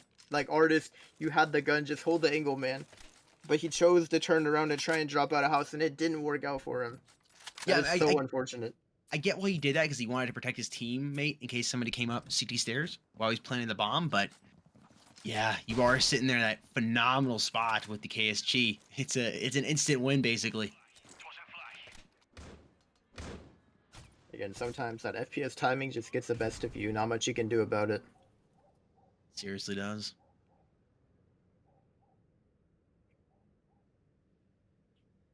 Still rocking the KSG, though, interestingly enough. I don't know if, like, he's got to be, like, prepared to play cheeky with this. Ottawa tries to get aggressive, but Zeke punishes him for it. Oh, Vape, he's going to peek right into that KSG, isn't he? Yeah, Artist, just boom, it takes the head off. KSG going to be opening it up over there towards B. And now he's picked up the AUG and has made his way into house. He could deal some serious damage on a potential lurk here. If he can just get their attention. And yeah, Luke, look at that. Now he's going to back up to try and support over towards mid. And A side is open up for grabs. And Luce does eventually rotate back in. But Artist still going for some spam shots there to try and just distract them. make him think they can't leave quite yet. And he's able to drop an A. That's a huge pick. But Elusive spotted them over towards A, and now he knows it's going to be an A execute. Scott with the Scar tries to do some damage, but he can't find more than one before getting shut down. And now it's going to be Merc again. Finally giving up around here. Oh man, I still can't believe that timing happened. That's so unfortunate. And he just gets the 2K nice and swift. Max is exposed perfectly for House. That's like a worst case scenario, man. It can't go any worse than that. Now Merc, they finally lose the round. They choose to go for the eco. I'm actually surprised how they're so poor. I guess M5 dropped a lot of weapons on them in the rounds that they lost. They've been just pushing up here. Artist is going to open up with that KSG. Ottawa goes for the pick. There we go. The Deagle being in action there. You're not getting that kill with the revolver, I'll tell you that much. Hoodie's going to drop Nay, but Scott has made his way in this corner. I don't think they're going to expect him to be pushed up over here. Artist going to spot some as well. And yeah, Scott, oh, he tries to go for the gun, but he gets caught with his pants down. And a loose.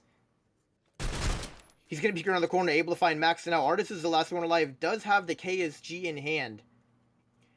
Oh, Eluse, you can't give him the close-up gunfight like this. That's not how you want to go down. But no, it's actually going to be Eluse with a headshot to clean it up. I thought that was an easy pick for Artist, KSG superiority. But he just didn't react in time. And Merc, they're taking the lead back. 4-1 now.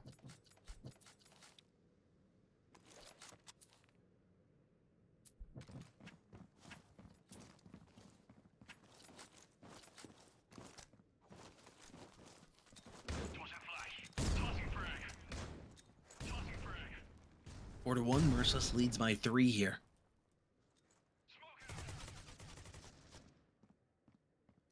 Yeah, that coalition advantage. Mayhem 5 will be able to fall back on that.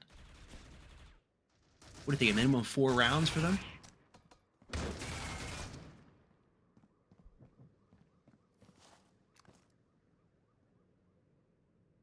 Three players up live here for Merciless. Day is here. Insane is going to find him. Scout with a quick refrag. Doubles up. Oh, no, he's not. Hoodie. He's going to cover him up. Ottawa is now the last player left alive here. Bomb is making its way over towards his A site, and it should be planted. He's able to pick up the dog. Now he can work with it. Oh, frag going to come up. Just a smidge of damage to him. His position has been given away. Bomb is being planted, and he's going to push on in. Artist smokes out. Might actually end up helping him, but Artist is going to be there, finishing him off. 4-2. Now Merciless only leads by 2 as we go into round number 7. I think an eco is imminent for Merc. Probably going to be 4-3 after this round. Scoreboard popping up here. We can see, again, kind of early to be pointing out anyone hard carrying, but Scott and Ottawa are doing pretty good on the side of Merc. Over on M5, Artist and Max are holding it up. And again, for those of you wondering, this is North America versus North America right now. No ping disadvantage taking place in this best of 2 over here. Nate always perfectly positioned in the smoke. He's able to spot Insane, and that's a huge pick for them. A gun dropped as well. And Eluse with the KSG. He had the hero gun over there, but Artist responds with the KSG of his own. He couldn't win the KSG wars. Now Vape is pushed up in the smoke here. The question is, are they going to expect him? It's going to fade. Oh, does Max clear this? This is like such a cheeky... I don't know how to explain it, but like, if Max pushes this, I don't think he clears Vape. Like, Vape just needs to hold his ground here. I promise you, they don't clear him. Yeah, the frag goes out, but no, he chooses to back up. I think Vape might choose to strike off of this, or maybe just gonna hold his ground. But Ottawa is about to get into an altercation with Artist here.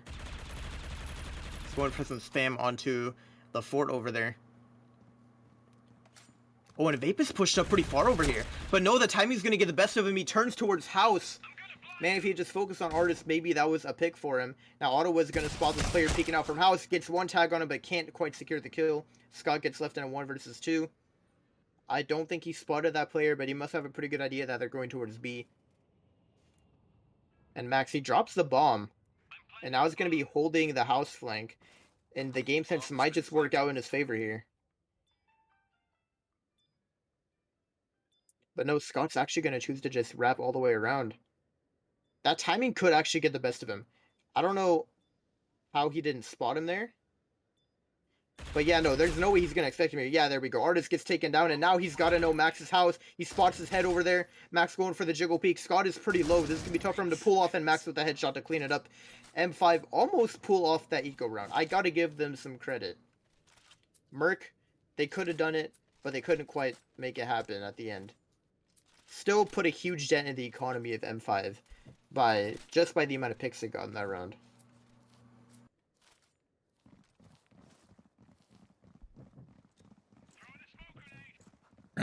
Underway. Artist still continuing to rock that KSG. I would love to see a nice streak with it. A total wipe. Reverse wipe right there. Vape just eliminate him. Quickly gonna get eliminated by Zeke, though, coming in for the refrag. Minute 35 left here on the clock. Plenty of time to work with for May 5. Merciless HQ is down an extra man in comparison to them. Looks like A is going to be set of choice. Out around the corner here, firing a couple shots. Bomb is following up behind these players, pushing up. A long. Play number 2 here, Loose, still lurking over on that B side, just in case they decide to rotate around. It's almost looking like they want to do that. 1 minute mark coming in. Hoodie is still holding there. No, I think they're going to commit. Scott finds Zeke, and Hoodie's going to win that gunfight versus Scott. Man, you don't want to challenge Hoodie in those follow-up situations. He seems to almost always win those gunfights. Nay is in here, and a Loose is going to go ahead and rotate over. I don't think they're going to have time to plant this bomb. It's going to come down to gunfights only. 36 seconds. They need to make their push now, though. A Loose is pushed up. Oh, man. If Hoodie, he's able to do it. Hoodie picks up the headshot on a Loose, and it's all up to Nay here. He finds Insane going back. Now, the question is, what do? I don't know. Bomb is down. Hoodie gets tagged. He's a little lower on HP. He finds Max. If Nay clutches this up, this will be absolutely insane. Nay moving back and forth. He has to switch out. No, Oh my he didn't gosh. just do that. No. Man, he was moving so fast, he made me trip over my words. I'm going to need to see the replay next round on that. You know, that How was did that happen to him 5? incredible play by him. I cannot believe that Nick clutches that up. He shot all. I was saying he pulled out the pistol, then I noticed his opponent also pulled out the pistol. I guess they both ran out of ammo just from like baiting the shots out at each other. And you gotta be careful with that. Yeah. Spamming a lot, man. Like you can't just shoot the gun a bunch. You're gonna have to, you know, go for that reload and switch to the pistol when it comes down to it. Scott able to get 3. Oh my goodness! Someone stop this man. And he's still going. Eluse is gonna drop one. Artist left in spawn. Scott gets taken down pretty low from those 3 players, but the damage has already been done at this point. Artist, for the first time in a while, not rocking that KSG. Now in a 1 versus 5 for Artist here. He's going to need 1 big paintbrush and a whole lot of red paint. He wants this one. Minute 12 to work with. See if he can get his first kill here. He pops around the corner. He's going to find it. There's Nay going down. Not going to let him do any more damage to his team. Shots being fired. Lands some, but not able to drop anybody. Vape pops him. And 6-3. Merciless.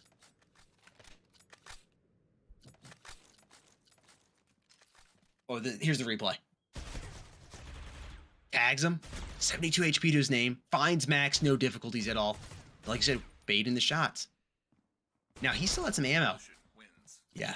Ooh. 3 bullets in the log, but you know, Yep. I think the pistol was the right play. Like, you're probably not getting that kill unless you have like the perfect aim and can't miss a single bullet. Yep.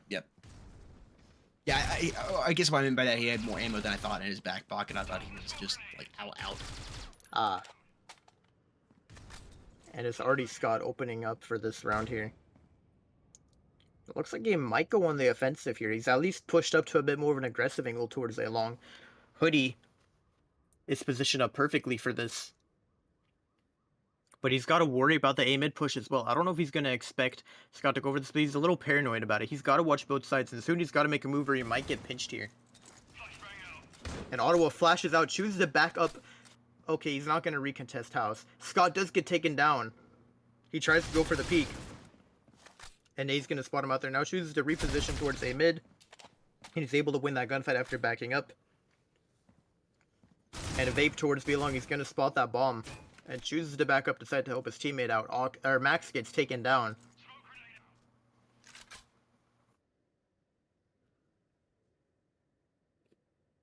Man, this round is going kind of slow, but ultimately I think it might go in favor of Merc. Yeah, the bomb gets dropped, and that might be it for this round. They just seem to be in absolute control. I know they're on the coalition side here, but they seem to be in control. They were in control starting on the breach side ungrounded, even trailing going into the flip, and then they got that coalition side, and it all came back. It seems to kind of be the repeat story here so far on Plaza. The bright that lighted into the tunnel I see for Mayhem 5 on the flip, they will have coalition side to work with. And they've gotten 3 points on the board, potentially 4, depending on how the next couple rounds play out, which honestly will, if it goes into flip 8-4, that's a pretty good half for the breach, all things considered.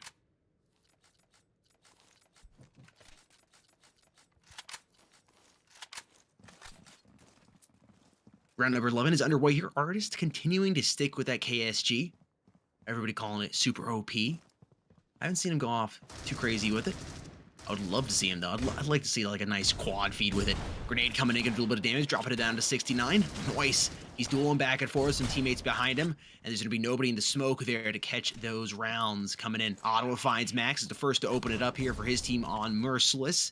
See if they can follow up with another kill. Oh, Vape might meet the KSG face-to-face here. I thought it was gonna happen, but the FPS timing didn't work. Oh, Artist, he was about to push up. He's gonna throw a... Oh, man, there's the FPS timing. If only he knew. If only he knew. Eluce getting traded out there by Insane. Not before he was able to find a Zeke. Hoodie with a quick flick. This man is nuts. Hoodie's been the MVP so far for Mayhem 5. Babe is gonna drop him, though. And it's 8-3. Again, Mayhem 5 has done a pretty good job, all things considered, here on the breach side. If able to put one more point on the board, it will have been a really good breach side from them. Yeah, I mean, and all thing. Oh, look at this nade stacking from Mercury. They've dropped so many extra grenades in spawn. If they have a retake on their hands, they're going to be ready for it. Fully kitted to smoke and flash everything they need. Oh, Eluce might get caught with a nade out. Yeah, that's unfortunate for him. Tries to play a really weird and aggro angle, and it doesn't work out. Ottawa's going to immediately refrag, though, so at least it's not just a player down for Merc. Nade's pushed up in kind of an aggressive angle as well, but it doesn't look like they're even going to contest him much. Oh, this angle is kind of dirty from Scott. And there we go. Nade's able to find one. Hoodie with a swift 2K over towards Vape mid. That's going to be huge. Vape comes back to spawn to try and pick up some more grenades, but that frag might end him if he doesn't back up. He barely escapes from its radius somehow, as he can finally push his way up. But Scott is there with the refrag ready with the Scar, and he's going to clean it up. And Merc can make it 9-3 going into the flip here. Well played by MERCILESS. Now you're going to be on the breach side. Only 4 rounds are needed.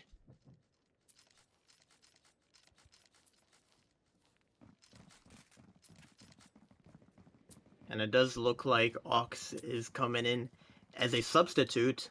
He did play the first map. He was sitting out the second map, but now he's made his way in. Probably going to replace someone after this pistol round. I'm thinking Artist. He just hasn't been able to do much.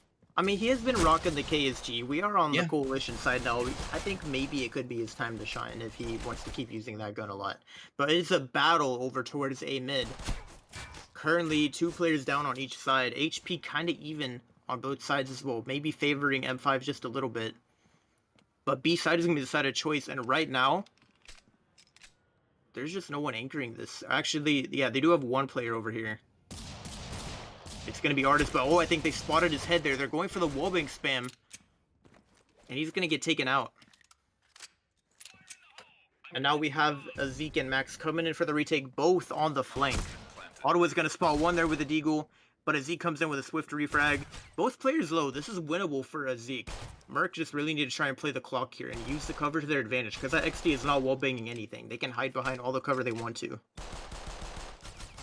Yeah, he's just going for the spam right now, but he can't really make it happen. He's going to take some huge damage, probably let Vape get in 1 too many shots, And now Luce left him 1v1. He could play this cover perfectly to his advantage if he just does this right. But no, he's going to go for the jump peek. I don't think he should have done that. And now Luce gets dropped. Suddenly, M5 have turned it around. Diffused.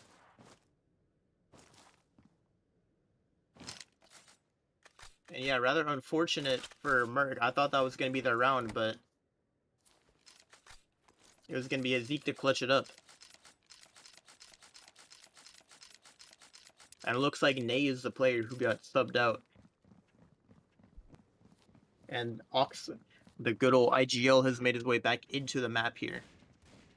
And Zeke with the KSG, I kind of thought it was going to be Artist on it, I'm not going to lie. But it looks like he couldn't afford to go for that. And Ox opening up. Oh, what a huge shot by Eluse. He's able to just take Ox's head off. Max does come in with a bit of a trade, but that's still a pick you really don't want to see. And Vape with the AK as well. This man forced up and he's trying to go for the hero rifle right now. Still has some armor to his name as well. He might be able to be good for one more.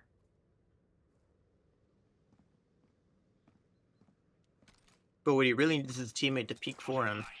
That gun cannot be dropped right now.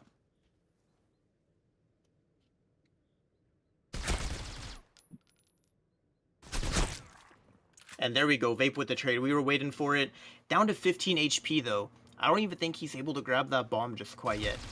Artist is going to spot Ottawa over towards house. Going for the spam, then chooses to back up. I mean, surely this won't be a save round for Merc, but they really need to find a way to try and recover that bomb. But right now, no one's holding it. I think that's what they're scared of the most. And Ottawa's made his way up mid. Neither player is really watching mid or spawn right now, so maybe if they play their cards right, but no, Ottawa's going to go for a jump. Surely someone heard him there. Yeah, Artist is now watching that, and he's going to lose that gunfight. You can't lose that to the Deagle, man. That is unfortunate, and Zeke gets shot in the back. What a round by Merc. I mean, they got like 3 Deagle picks just in that round. I can't believe they pulled that one off. Wow. Mayhem 5, 15 times played, 53% win rate. Only 3 times played by Merciless HQ. It's 100%, and they're looking to put that at 4 times played, still at 100%. Should have been 5-9, but it's not. It's 10-4 here. Merciless HQ has crossed that double-digit mark as we move into round number 15. Mayhem 5, bit of a broken buy coming in. No armor, just working with weapons, except for a Zeke there, who has now lost it. Mayhem 5 is a glass cannon. And I think they're going to get treated like that. Rocks being thrown, already 2 players shattered. The shotguns could come into play here if they use them right. I'll say that. Max playing a ballsy angle here. Hoodie's pushed up as well. Going on the offensive with the XD, but he can't find the kill. Artis has made his way, but he can't do much, and yeah. It's just a sea of yellow in the kill feed right now. Merc are currently 1 round away from bringing us to match point. M5, they really needed to go for a team ego there. And now, look at this. They still can't even all buy. Like, you'll see 2 M4s, but the rest of them will be running, like, some shotguns, maybe. Hoodie's forced with no armor, which is really interesting.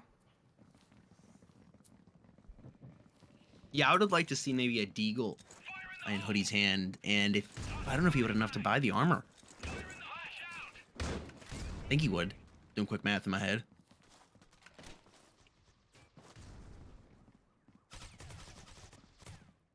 Art is so low on HP.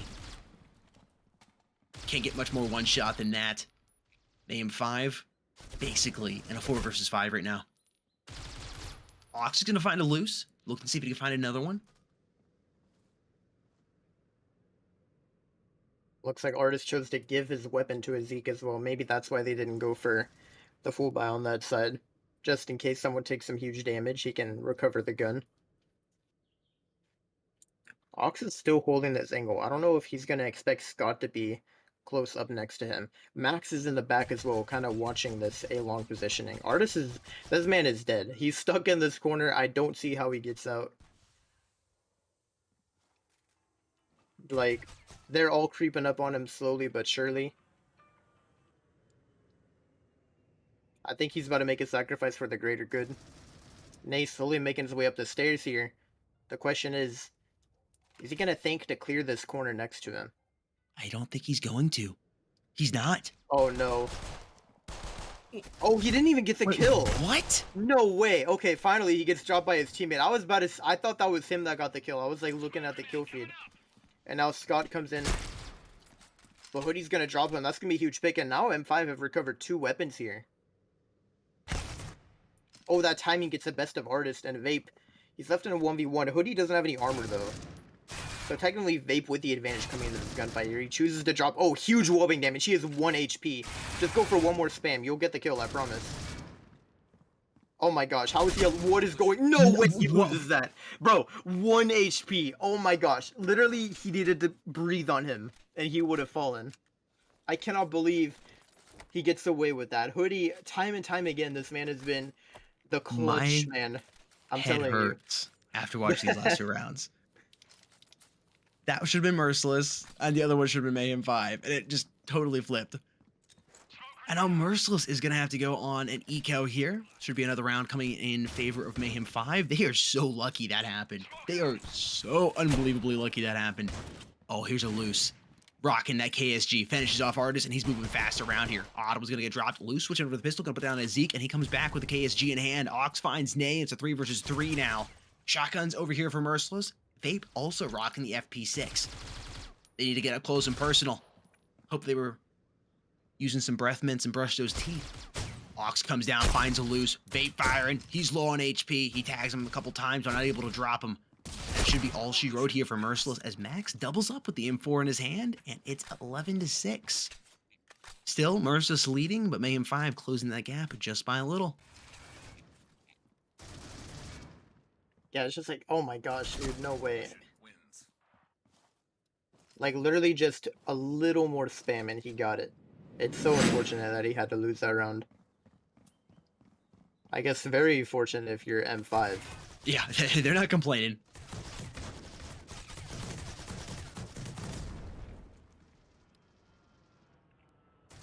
And Artist playing a really aggressive angle on top of the dumpster. This is still risky though, because if they peek mid, you're a dead man. He's gonna have to reposition as soon as that smoke drops, and I don't think Merc are pushing quick enough where this angle is actually gonna be useful for M5. What is this? I don't know, maybe I spoke too soon. Hang on. He's still posted No up way. here. And yeah, he's able to drop Nate. No. Gets a second onto a Loose. This man is on And he's fire out right there. now. Able to pop the reload. Is he going to go for the repeat? I don't know. But the bomb has been dropped. And Artist, oh, he spots him. Oh, the timing. No way, he's not dead. What? Okay. What? Somehow, he's able to get away from there alive. Going for, oh, I thought he got the 4th. I was about to say, it's going to be an ace. But what? Then you can't end it like that. Imagine if he got the kill. That would have been like the cleanest ace I've seen in a while. Oh my gosh. What a play by Artist. Folks at 7-Eleven, pick up your G Fuel, grab yourself a hot dog. We have potentially a match on our hand.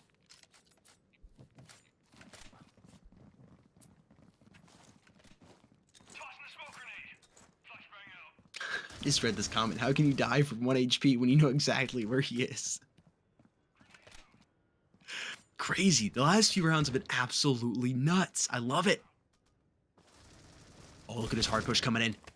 Scott opens up, finds a Zeke. They're moving in fast. They already put the hog in the hand. Loose gonna drop Artist down on the ground. They got the bomb side. Hoodie's in there finding one. He backs back down to pop the reload, and the bomb is being planted here by Nay. Hoodie doesn't realize their player on his left. Loose is gonna. Oh no. He finds him. He doubles up. He's still got the SG. He's still moving. Ox finds Scott, and they're gonna be able to defuse the bomb. Mayhem 5. They've closed the gap to only 3 now. Bomb has been defused. M5, they're not out for the count quite yet. Merc might be 1 round away from match point. But M5, they're still fighting, man. And here's that play from Artist. Super aggressive angle on top of the box. Gets 2. Backs up. Pops that reload. Somehow he survived longer than we thought he would. Wow. I gotta respect the aggressive play style from M5. And a Loose pulling out the sniper. This is interesting. I wonder what he's going to try to contest with this. There we go. Ox is going to be the opening pick. He pulled out the sniper and he was already efficient with it. That's what you like to see if you are Merc right there. Your ratio on the breach side to get the opening pick is always a nice thing to start the round off on.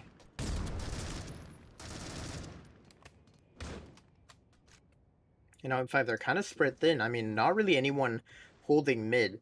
It does look like Hoodie's gonna back up from A side to hold up, but that leaves Max all on his own, pushed up in kind of an aggressive angle. He's really vulnerable right now to an A push. I don't know if Eluse is gonna peek into him or not, but Max has to be super careful here.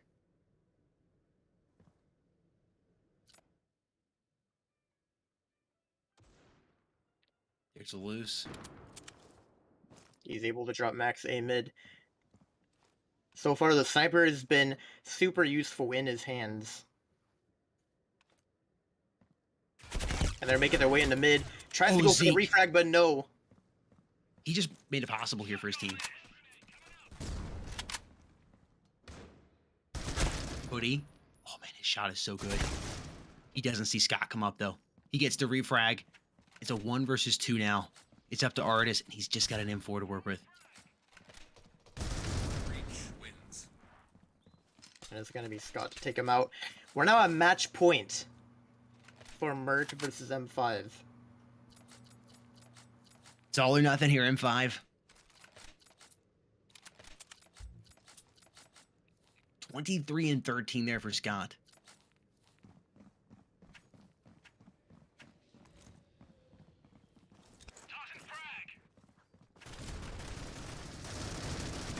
Trying to throw the chip damage, not really able to find any. Eluse still rocking that sniper from last round. His team really needs him to get an opening pick again. Like, that was huge when he was able to do it. If he can make it happen twice in a row, that would be pretty big. But so far, Merc, they're just spread out right now. Not really overextending, but M5, they're not going to get aggro, and I don't think they should at this point. It's a little too late to go for something. Maybe I think maybe someone will try and go for a flank if they commit to a site. But that's probably about it. And if Luz can have the same impact he did last round with that E ratio, M5 is going to be in trouble. And he's about to peek into Artis here, I think. Yeah, there we go. The jiggle peek comes out. Now Artis has to back up. I mean, he doesn't want to contest that sniper. Luz, he just doesn't care. This man so is aggressive. swinging. Now he's a glass cannon. Armor's been eliminated. Only 60 HP to his name. Hoodie landed a couple shots. Doesn't have any utility to work with here. Oh no. No. Oh my gosh. What? Flick. Get torn on. Oh, this man is blind. Oh, he almost got the kill on Ottawa while blind, just spraying that XD. Got him to very low HP, but now it's left to Artis in a 1v3. He does have basically a free pick on Ottawa if he just remembers to clear him. It looks like Azami's side of choice. Not much time to work with. Artis goes for a jump peek around the corner. This man is all over the place, but Vape is going to want to clean it up, and Merc have done it. 2-0 lead for them, and they're going to close it off for us today. 13-8 and 13-9.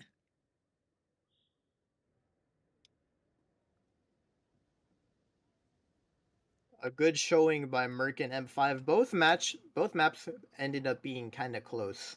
But we also kind of saw a bit of a pattern. Once we got into the flip, a bit more momentum was built up than probably what they would have liked to see.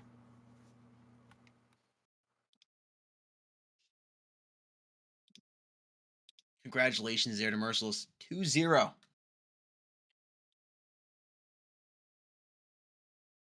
Again, this is going to be the last match of our round robin stage before we head into the playoffs next week.